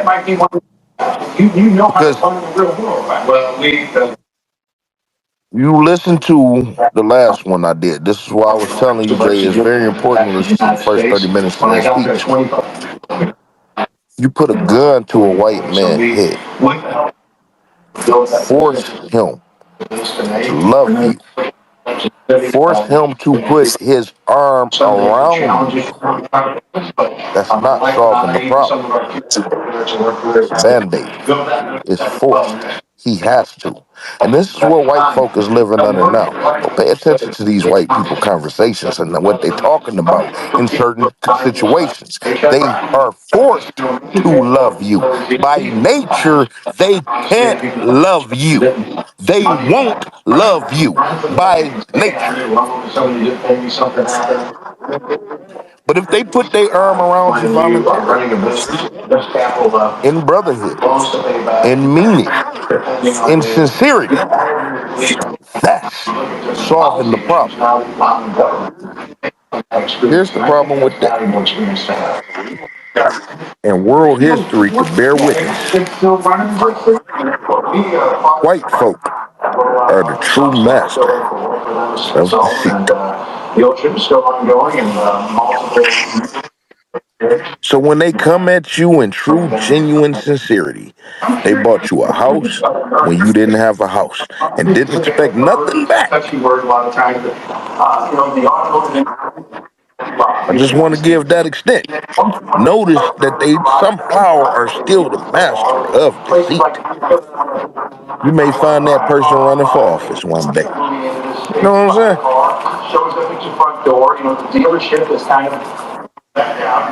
So, like I said, you don't see zebras walking with lions. Talking about nature. You don't see walleye swimming with a goldfish. You're talking about nature. You don't see a pig fucking a cow to have children with a cow. They could be with each other for 20 years in one stable. I guarantee you they won't have sex. We talking about nature.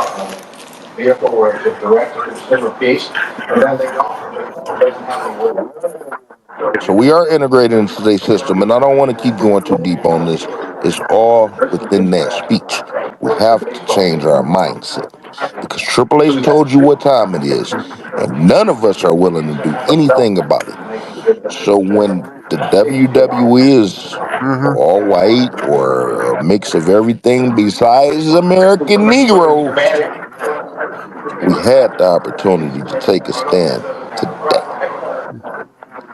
That's where we leading with. That's why we wrestle with racism. Y'all may not see it. I got the crimes laid out. It's happening right in front of our face. Yeah. Yeah, that's beautiful, man. But yeah. That's Oh, real. yeah, that's real. That's real. Anyway, I have to get out, man. I got some stuff I have to do. Finish cleaning up and everything. Thank you so much. I appreciate That's your time. I got a lot of questions for AEW to you, but don't worry, we will get back Oh at it. but You like I are a say, sucker.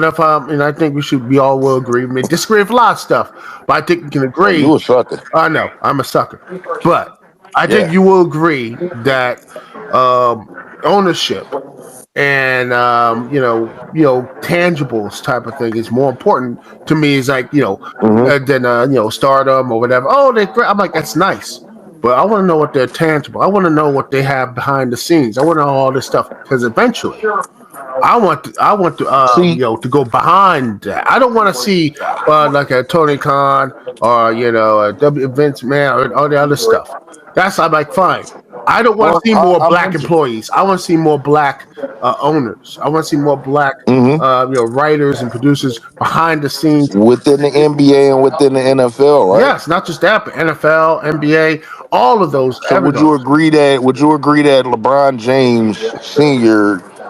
should have instilled into LeBron James Jr. and Bryce, hey, get your education so you can learn this business. I got the front money. We could develop a Oh league. We yes, could buy they it should have been within that. the team. Instead of You playing together, know, they should have been like, you know what?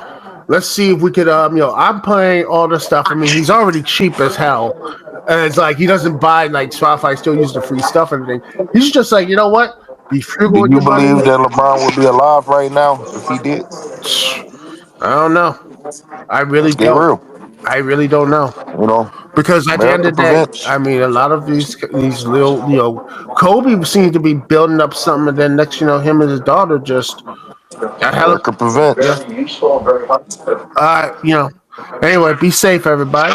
I'll see y'all later, man. All right. Nice talking to you. Peace. You know your ass about to get roasted too. Is he fucking serious? AEW is better than motherfucking Yeah, I TNA? don't know. He was tripping on that. God damn. I'm talking about the first 5 years. I ain't talking about no Dixie Carter bullshit. And even the Dixie Carter bullshit is better than what the fuck AEW is. Yeah, man. But AEW has a certain fan base. Here's the thing about like AEW. Where you On stand? Where what? you at I don't. on I AEW? watch it, but like I don't even know why I watch it because I feel like I waste my time watching most of the time. It's some talents in AEW that I do like. Like I'm gonna name a talent that I like in AEW, but you probably ain't gonna like them. Like That being MJ. you. I mean, shit. MJF is a racist bitch, but I recognize his talent. He's the best wrestler in the world today. He So gets it. cause like he's the reason I first even started watching AEW because He's the only interest to and me. this was like when AEW first started. They had like an introductory press conference of like some of the wrestlers. And some of these wrestlers coming up, I didn't hear. But then I never even seen this kid wrestle. Never seen a match of his. He went up to that podium and cut like a promo. I was like, I ain't heard nobody talk like this in a He old school. He in a Nick long time. I'm like, Bockwinkel. okay. So yeah, Nick so Bockwinkel. he's one of the guys I like. But it's some talents I do like too. Like I Here we go. Now I was about to get into some I bullshit. like Tony Storm. I like the little Marilyn Monroe thing she doing, man, with the Okay. character. And That's unique than a motherfucker. AEW did right by like that. I like Willow Nightingale. I think she's the most organic, like baby face in all of wrestling, in my opinion. I like her big Yeah, so fluffy like they ass. got some. We beefing, Yeah, but you they know. got some talents that I like. It ain't a whole bunch of them. No, I mean you name some night. MJF to me is the best complete package. I'll say in the world to me. Tony Storm. I love her character. Her matches I haven't really watched. I don't watch AEW. I watch clips. Yeah, You know what I'm saying? I don't. I can't. I but can't. I just can't. if you You want to get know. into the people I don't like, though, like Mercedes Monet, Sasha Banks, I always thought she was That overrated. I bitch. always thought she was overrated. But She got a big ass head. She ugly though. Let's talk about that. Ain't look. I'll fuck her, but she hey, ugly. she she looked like a prettier Melina, because Melina was Yeah. ugly too now. No, she looked like Sasha Banks looks like she kind of looks like a horse, but like a decent looking horse. Oh my god. Oh, that fucking referee bitch. Oh my god, that's the most annoying bitch in the fucking world. Oh, But yeah, but people that I step hate over Sasha her ass. Banks they act like she fine. I'm like, no, boy. I don't know nobody well in real time. I don't know nobody that You, these wrestling fans, they just like any deal. Look, here's the thing about wrestling fans. Let's get this out the way too. yeah. They nerds. But no, but I remember I did this You know, poll one time. Bray Wyatt wife, right? Little JoJo. Yeah. the So I Dominican, remember I did a poll. This was my younger days, so I was saying some crazy wild shit. man, I was saying some foul shit to her though. I put the funeral up at the 5 heartbeats. Man. When my man walked in, when Big Red walked in and said, "Oh, tell him now, if you ever need somebody to come through, leave me alone." Like, Yeah. So all right. So check this out. listen, I'm retarded. Bray Wyatt always gave me Confederate vibes. Yeah. No, but like You got it. yeah, he got his wife right. So this was before she was married to Bray Wyatt. This like when she first started out in like WWE. So They never got married. They was engaged. They all never right, got married. okay, his woman then. So I posted it was like I think like 2015, 2016. I did a poll. I said, who would you rather fuck, Sasha Banks or like JoJo? I, Oh, JoJo could get it all day. when I tell you, everybody picked JoJo. Everybody. Yeah, And I try to find I the believe best it. picture of both of them. Everybody picked. JoJo was bad. JoJo was bad, and when she got the bread, when she got the bag, she got the fuck on. But you know what? I want to talk about Bray Wyatt. Um, because I figured he was gonna die. I knew something was wrong with him. I Damn, just why you say in that, my man? spirit. No, in my spirit, because you got to think about it like this. Yep, I'm about to break it down. I never, everybody, when I say I knew all this shit, and then everybody want to sit up here and say, oh, this, another. You real, so you know what time it is with me. I'm just, I Mm-hmm. analyze everything. Bray Wyatt is the top guy, you know what I'm saying? And they released him during the pandemic, but before then, he wasn't coming to work. Why wasn't he coming to work? I started believing that he was sick then. And we talking about before COVID. Like, why aren't you coming to work?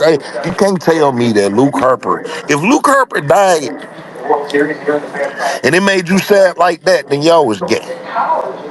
You know what I'm saying? Mm, But even Pat Patterson brought his ass to work. You know what I'm saying? yeah, So don't miss me with that shit. Brian Pillman died, and he was close with the Hurt family. They worked that night. You know what I'm yeah, saying? Owen Hurt died. They worked that night. Then and the next night. You know what I'm saying? So, cutting through the bullshit. That's not why he was gone. I always believed it was health problems. He fat. You know yeah, what I'm saying? And then so they brought him back, and not only did they bring him back, they brought him back at his yeah, fattest. He was fat as shit when he yeah. came back. And then he immediately disappeared. And then he Mm, died. I don't be listen, I don't be trolling you. You know me now. Well, I mean not know me, but you know where I'm at when it yeah, come down to wrestling. I yeah, know my shit. You know where it come down to life. I live. I know my shit. So things may come off trollish, but um, yeah, you could yeah. recognize it What did you makes think of him sense. as a talent? So wrestling wise, see, wrestling wise, I never really No, saw too no. much of nothing. I believe, like I said, I believe that this is the booking that I believe, just like Triple H. I believe that they're skating by. Okay. But they did have something intriguing with his character. It's not my taste, but obviously it worked with everybody else. Therefore, he was a success. But for me personally, I was never into that old grandpa, like, his interests was cool. You know what I'm saying? But other than that, all that long ass promo talking and shit, I couldn't. My brother, one of my brother favorite movies is Never Ending Story, and I'm gonna watch it as an adult because just certain shit now that I could watch that when I was a kid, I'm Didn't like, understand it. didn't understand, didn't give a fuck. Like Xena, and I hated being in the house with my daddy on Saturday nights. Oh my fucking god! And this nigga used to watch Xena and fucking Hercules. They used to come on back to back. I think before in Living Color or something. This nigga used to just, and we only had the TV in the living room. We ain't had no TVs in our room. And motherfucking, we just had to sit there and watch whatever the fuck he Yeah. watched. You know what I'm saying? He used to watch westerns all fucking day. Which, by the way, and that's one of the reasons why I hate watching westerns. But I haven't watched it since I was an adult. I do want to go back and watch But that shit and but see what the but fuck you is think what. You about know what I'm that. saying? He had control of the TV, right? Your dad. Who? My daddy? So Yeah, what does that tell you? Who running shit? it's his Exactly. house. You know, you It's know, his you know, house. you know the order and structure or where it falls in line in. I hope that you lead. I hope you leading to Yeah. where I think you is. So that's what I Go said. ahead. That's what the black household don't got. That leader. You're not leading to where I think you is. So check this out. And you close. So think of it in that nature when you think of black people in America. We living in somebody else's house. It's our house because we built it, but it's not. You know what I'm saying? And they know that. They control. We have black Americans, Negroes have no control You always can nowhere, see that shit deeper anywhere. than I can. Yeah. So that's where I thought you was leading. So you got to look at it in the sense of a household. When you got someone feeding you, clothing you, transporting you, you know what I'm saying? They provide it because they provide the jobs. You know what I'm saying? They provide the education. They provide. They provide. Oh man, if I say all this, it's just me repeating myself. Just go Yeah, listen to the 30 minutes yeah, of the speech. I don't want to repeat myself, and then I got to post yeah. this too. And You know what I'm saying? then they can tell you So, their history, his story. so, but you do get what I'm saying. Like, basically, you got to look at the way black Negroes, no matter how successful we are, from the most, because we keep looking at economics. So let's look at economics from billionaires on down to the poorest dirt, on the street. You know what I'm saying? Don't have a penny Always, to his name, not even with a hole in it. You know what I'm always saying? somebody above you. And the most niggerish nigger in the world, what white Yeah, folk would say, right? You remember, I always speak white folk language, so I'm gonna use that. So, with that being said, with that being said, um, that's how we living. We're always going to be under their rule of thumb. They could take you down whenever the fuck they want to, when it's time. They took Michael Jackson down when they wanted to. They took it down when it was time. They gave Michael Jackson 3 kids. However many years after his death, the kids mistreat his mother. The brothers got no money. The kids gave Sony a significant amount of control back. This is what the mother was fighting. So the children are fighting with the mother as a result, and they gave Sony whatever they wanted.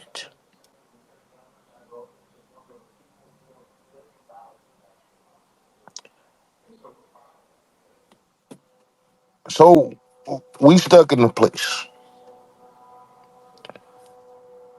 to where even if we go to Africa, Africa is Operated under a system of white supremacy via anti-blackness, just like America. Nowhere else in the world respect us based off of visuals. We don't control the media. Whatever media we do control, it may be Thomas. Mm-hmm. You know what I'm saying? So we got to prove ourselves. Anything when people seeing us in real time. In essence, there is nowhere in the world that we can go, even if we were accepted. And we still got to live under their rules. We still got to live under their terms. We can't go to Africa and Americanize Yeah. it. You know what I'm saying? We can't go to Africa and tell them and expect to live the way that we live. No, because you're going to their fucking land. You know what I'm saying? And this is why I delineate too, because this is what they're doing to us. You know? So when you look at it in them terms and you think, go back to the greatest artist in the world, Michael Jackson said, can't win. Can't win. So again, the message to the grassroots is what must take place. That's the only way. They turned us into faggots. They turned us into loving people. They turned us into Christians, Catholic, whatever tell you to love, Jehovah's Witness, whatever tell you to love, though. You know what I'm saying?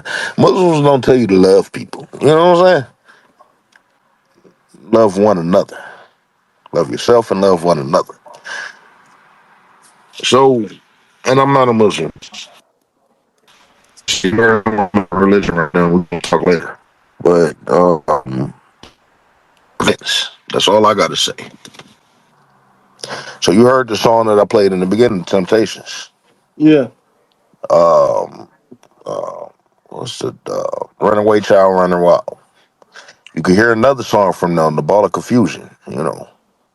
Uh, fuck. How do it go?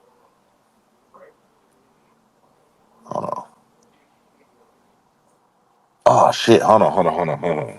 Yeah. Oh, you know what? My iPad right here. Hold on.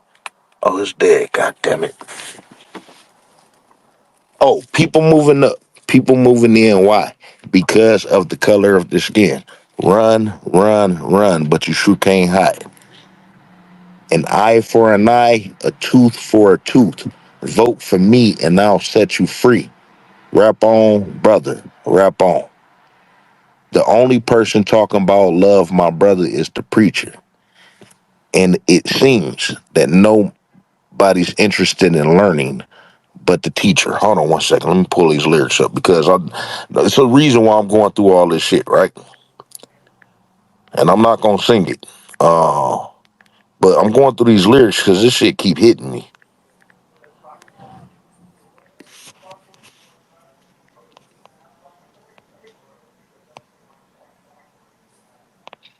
The only person talking about love thy brother is the preacher. And it seems nobody's interested in learning but the teacher. Segregation, determination, demonstration, integration, aggravation, humiliation, obligation to our nation. Ball of confusion. That's what the world is today. Sale of pills are at an all-time high. Young folks walking around with their heads in the sky. Cities ablaze in the summertime. And the beat goes on. Evolution, revolution, gun control, sound of soul, shooting rockets to the moon, kids growing up too soon. Politicians say more taxes will solve everything, and the band played on. So round and around we go. Where the world is headed, nobody knows. Oh, great Gookaluka, can't you hear me talking to you? Just a ball of confusion. That's what the world is today.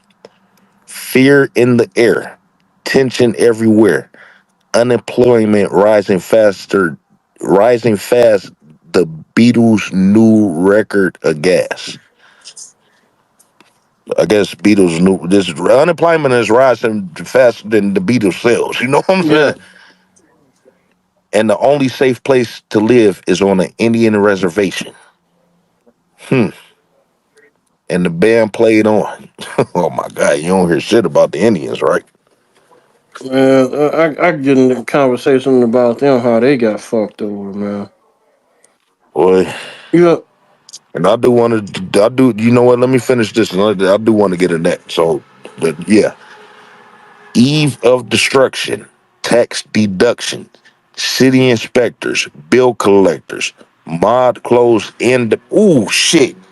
Eve of destruction, tax deduction, city inspectors, bill collectors, mod clothes in demand, population out of hand, suicide, too many bills, hippies moving to the hills, people all over the world shouting in the war, and the band played home. Then they just kept repeating Ball of Confusion. That song made in like 1960, 1969.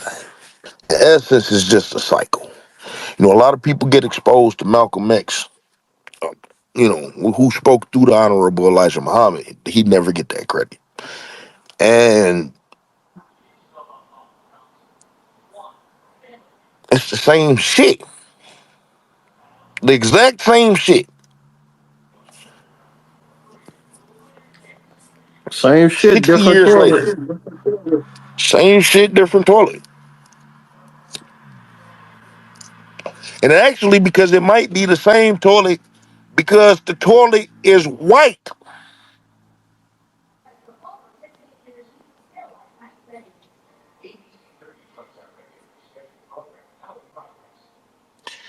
And they keep us in the ball of confusion.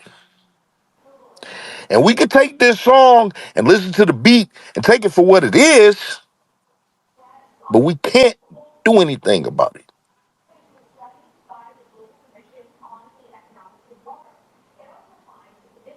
And that shit suck.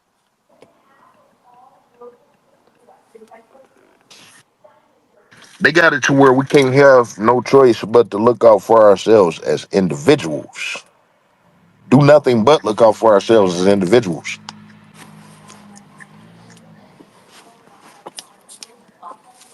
And immediate family. You know what I'm saying? Mm-hmm. And that shit suck. I can't think about my grandkids, great grandkids, great great grandkids. I thought I'm gone. I'm gone. You know what I'm saying? Yeah. America prevents.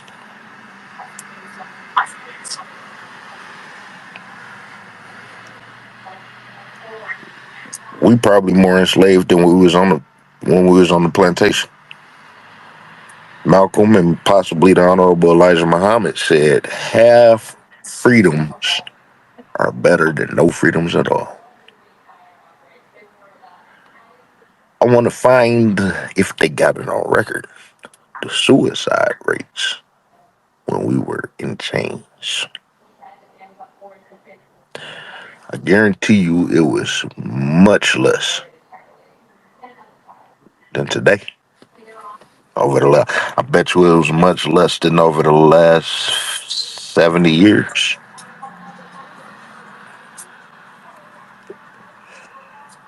If they say that we was hanging from trees who- over the last 100 years, from 1900 to 1960, let's say, that wasn't no fucking suicide.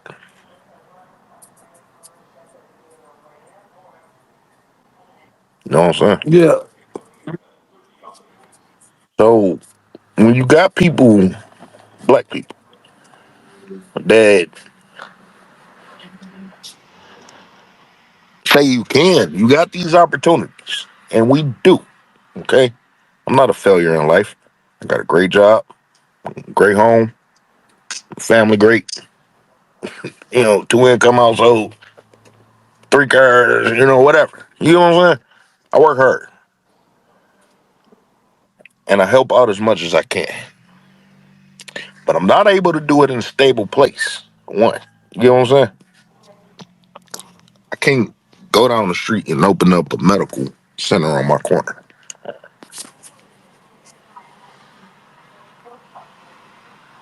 So they force you to open it somewhere else. Oh, I can open it out in the suburbs. Go service them people. I could go miles and miles away. But not where it can really help your people.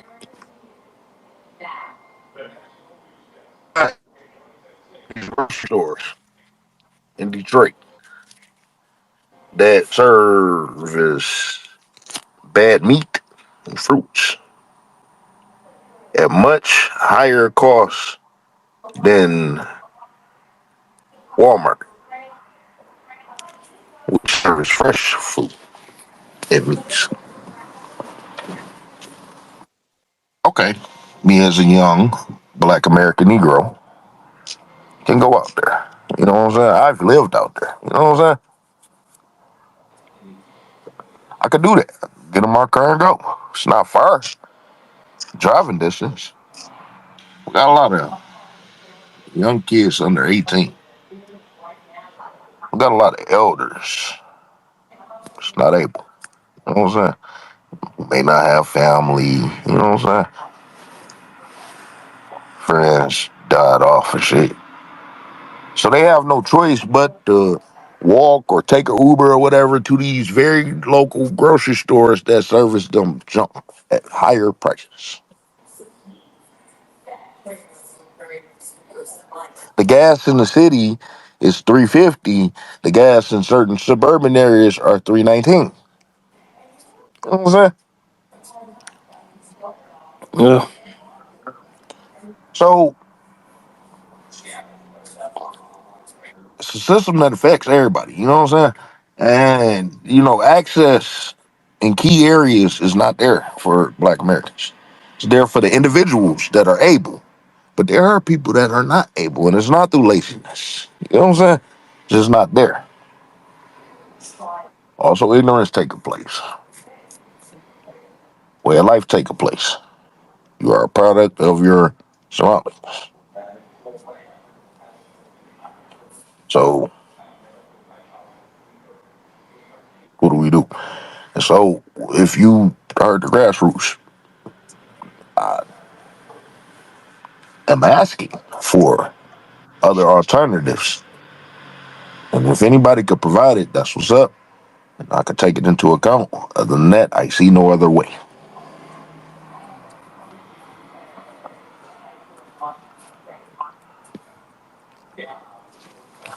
Uh, I'm watching. I'm over here. Nigga, I hope I ain't say all of that shit. And you ain't heard none of it. You heard half of it. I got the most important parts of it. All of it is important. But you get it anyway. You know what I'm saying? Like I said, I'm posting this shit. And like I said, wrestling with racism is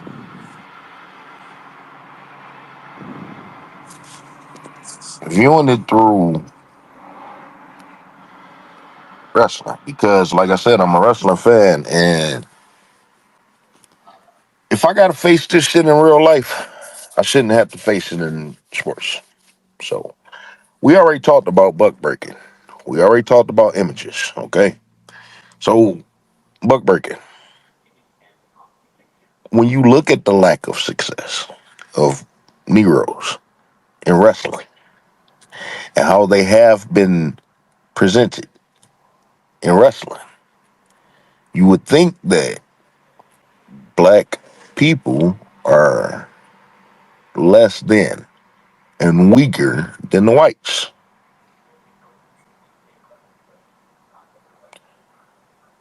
Think of a child. Images are very impressive to children, especially from the age of 0 to 7. But more importantly, through the eyes of someone who is 7 to 18. And as a lifelong fan of wrestling, imagine what children think of black people when they watch it. You're weak. So I don't know how it is in St. Louis, but in your high school, and you can correct me if I'm wrong, but do you have rugby, hockey, soccer, and the soccer leagues in certain, well, no, they in suburban areas, at least out here, but there is black kids that participate. But there's very few baseball leagues for black people in inner cities. We got one in Detroit that I know of specifically, but that's it in the city of Detroit. And it's been a staple over here since I've been born. Man, we only had basketball, football, and the wrestling team. That's it. And these are sports that black Negroes dominate in, right? Yeah. So imagine if you had hockey. Imagine if you had rugby, Hey, lacrosse. fuck That's hockey the one though. I was looking for. All them Huh? white dudes hitting a black puck. Listen to what I'm telling you. Imagine if you did have it. How would we be integrated into that sport? Well, I remember you It talked would about be this all before. black. Yeah, we would be dominant because we are superior. You know what I'm saying? We talking about nature.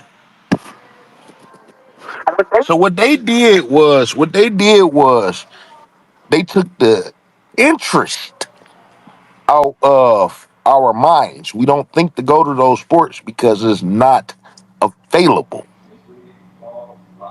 Oh, I mean, like all you got to do is literally, like as an example, go to like gymnastics. Like gymnastics used to be all white, and then Hmm. when they started letting blacks do gymnastics, blacks, So are we exceptional? Simone yeah, Biles. blacks just dominate now.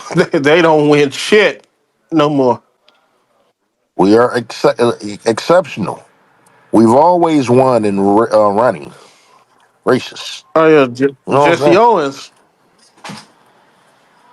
Flojo. Yeah, well I know about FloJo. I know Jackie Joyner Kersey, all of them. Hmm.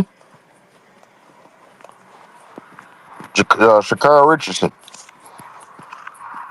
You know, so we are exceptional in everything that we do. So what they do is they know what to take away from us, so they can have some type of pride in themselves. You know what I'm saying?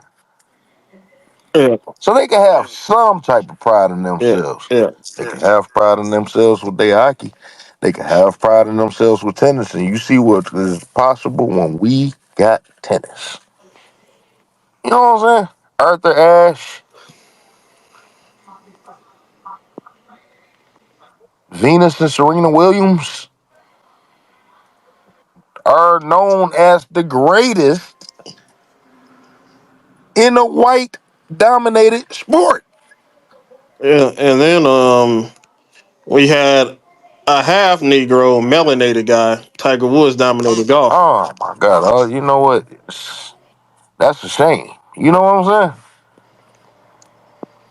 That's a shame. But they did treat him like a nigger What he got caught up? when he got there.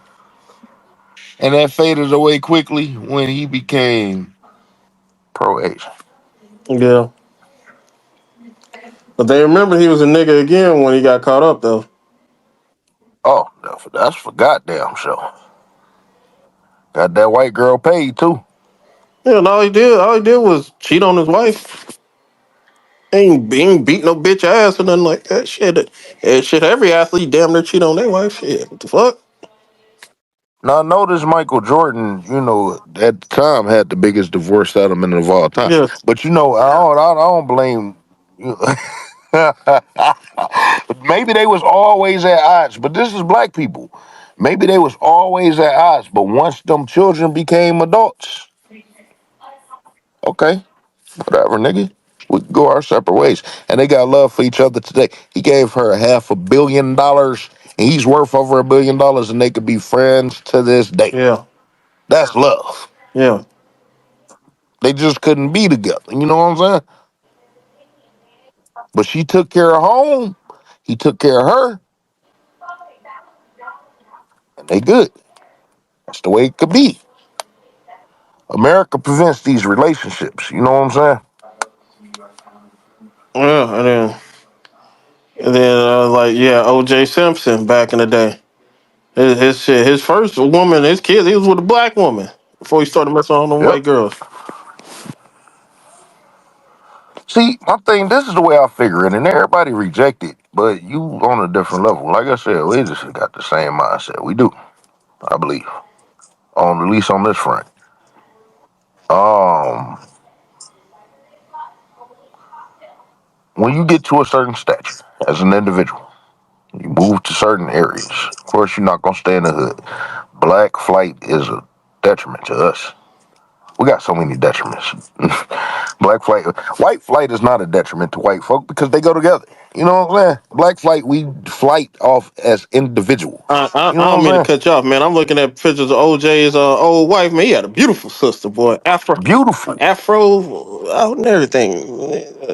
but maybe she was too sister for her. You know That's what all I'm he saying? was. I commend Irvin Johnson. Irvin Johnson is a black man. You know what I'm saying? And he maintained with his wife and his wife love him. You know what I'm saying? Yeah, They go everywhere, all around the world, and they go around the world with black people. yeah, Do you follow him? yeah. Yeah. You know, and it's amazing that he's able to live this long. But I bet you if he did develop a league with LeBron James, AIDS gonna get his ass. You know what I'm saying? Snap He of a could finger. partner up with all these white folk. He could partner up with all these white folk, and I'm not, taking nothing on you. Listen, listen. As long as he's not a coon and he haven't been, and he has done tremendous for black people around the world. Yeah, So I'm not, he's not a coon at all. So I don't fault him for doing anything to preserve his life. You know what I'm saying? Like it's crazy, but it's crazy that we got to think like that.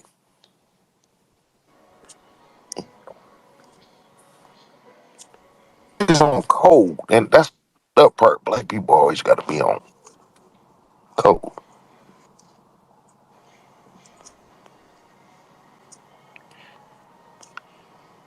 So it's just, like I said, the point of wrestling with racism is that we seeing it through the lenses of wrestling because it's happening in front of our face. I don't want my children to grow up to find out that Cody Rhodes is a racist. I had to grow up to find out that Hulk Hogan is a racist. I had to find, and then again, if even though Stone Cold didn't call me nigger to my face, he's still a white man from Texas in the 60s, 70s, 80s, 90s to this day. You know what I'm saying? yeah, Same thing with yeah. The Undertaker. And Found out about Ric Flair, all them. Undertaker about to be exposed too. Like, cause I'm Kane already exposed himself.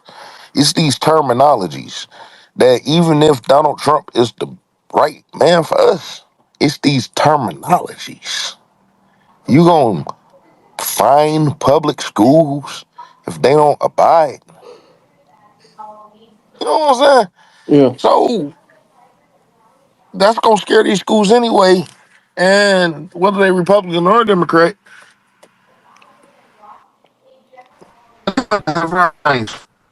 I could tell my kids something all day. They gonna think it's some bullshit. They have to live it. and these white kids are not But going to express it.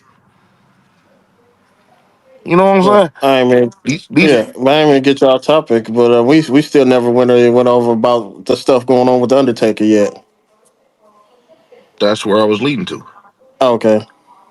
So where you at with it? Well, you said where am I with it? Yeah, the interview not out, right? No, I don't think it is. I think they already recorded it. They definitely recorded it. It just hasn't released it on the platform. Mind you, I did tag Undertaker and I invited him twice. Oh, he ain't gonna do that like that, man. I know. I just want to let you know for context. Even though my shit, I told him bring your big ass up here and talk to an American Negro. And here's the thing: the Negroes that they are going to talk to, you know, and the Negroes that they put in the position of writers are going to be these Pecatoms. Go alone. I said this. I know it's go along to get along, but I say go alone to get You along. ever checked out some of Kwame Brown stuff? No, earlier I know that he owned something. But I guess when he first started, but I didn't keep up with it. You gotta know I'm all over the place. Yeah. Not to mention my shit. But yeah, just to make it clear, I'm more focused on my shit than anybody else. Oh, okay. I hear people and we talking the same shit, but since I'm on my path, I'm on shit. He was You talking know about what some of the I'm stuff you was talking. He used some of the terms too. He said the go along, get along game, and then he called them the peanut gallery.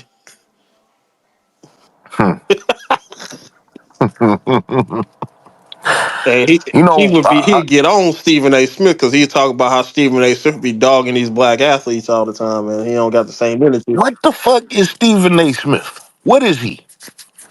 His hairline say different. What is he? Well, he used to be an actual journalist, but now he No. Nope. What is he? What is his ethnicity? I know his mom was mixed with some, and I think Uh oh, you know more than me. his There we go. and then his dad was black, but I don't know what his mom was mixed with. I gotta His look it dad up is a though. Negro. His dad is an American Negro. I believe so, but his mom was not. I'm trying to see like Stephen A. Smith ethnicity. He said his mom was like, uh, I think she was like Spanish or something. I gotta look it up though. But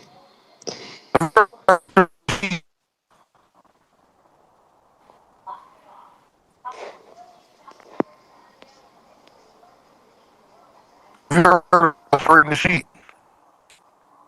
all right, so he said his mom was from the Virgin Islands.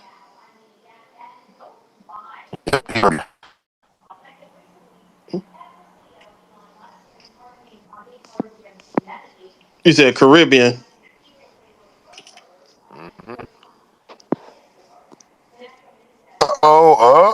I didn't know this. Say his parents were from the. Oh, Oh, he's virgin. His father is a virgin. His maternal grandmother is white. yeah, I'm looking it up now too. I just see it. Yep, and the rest of his grandparents were black. That's what they say.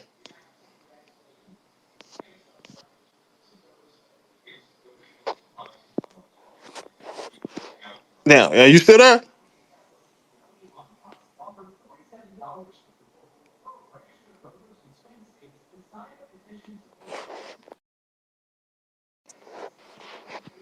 All right, hello.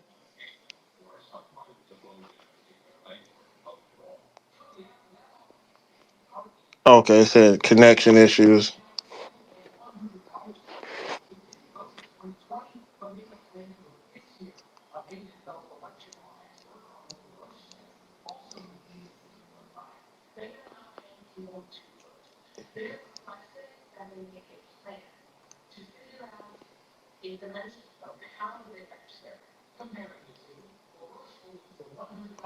We here at Rasslin With Racism would like to thank each and every single American Negro for checking out this program. Please, feel free to leave your comments below. And if you are not subscribed, check out the other content. And if it hits you to the core, subscribe and share to every single American Negro that you know, whether they are wrestling fans or not. In the meantime, be sure to take care of yourself as an individual and take care of one another as family, as our ancestor, Frankie Beverly, stated plainly. We are one. No matter what we do, we are one. God will see us through, we are one. And that's the way it is.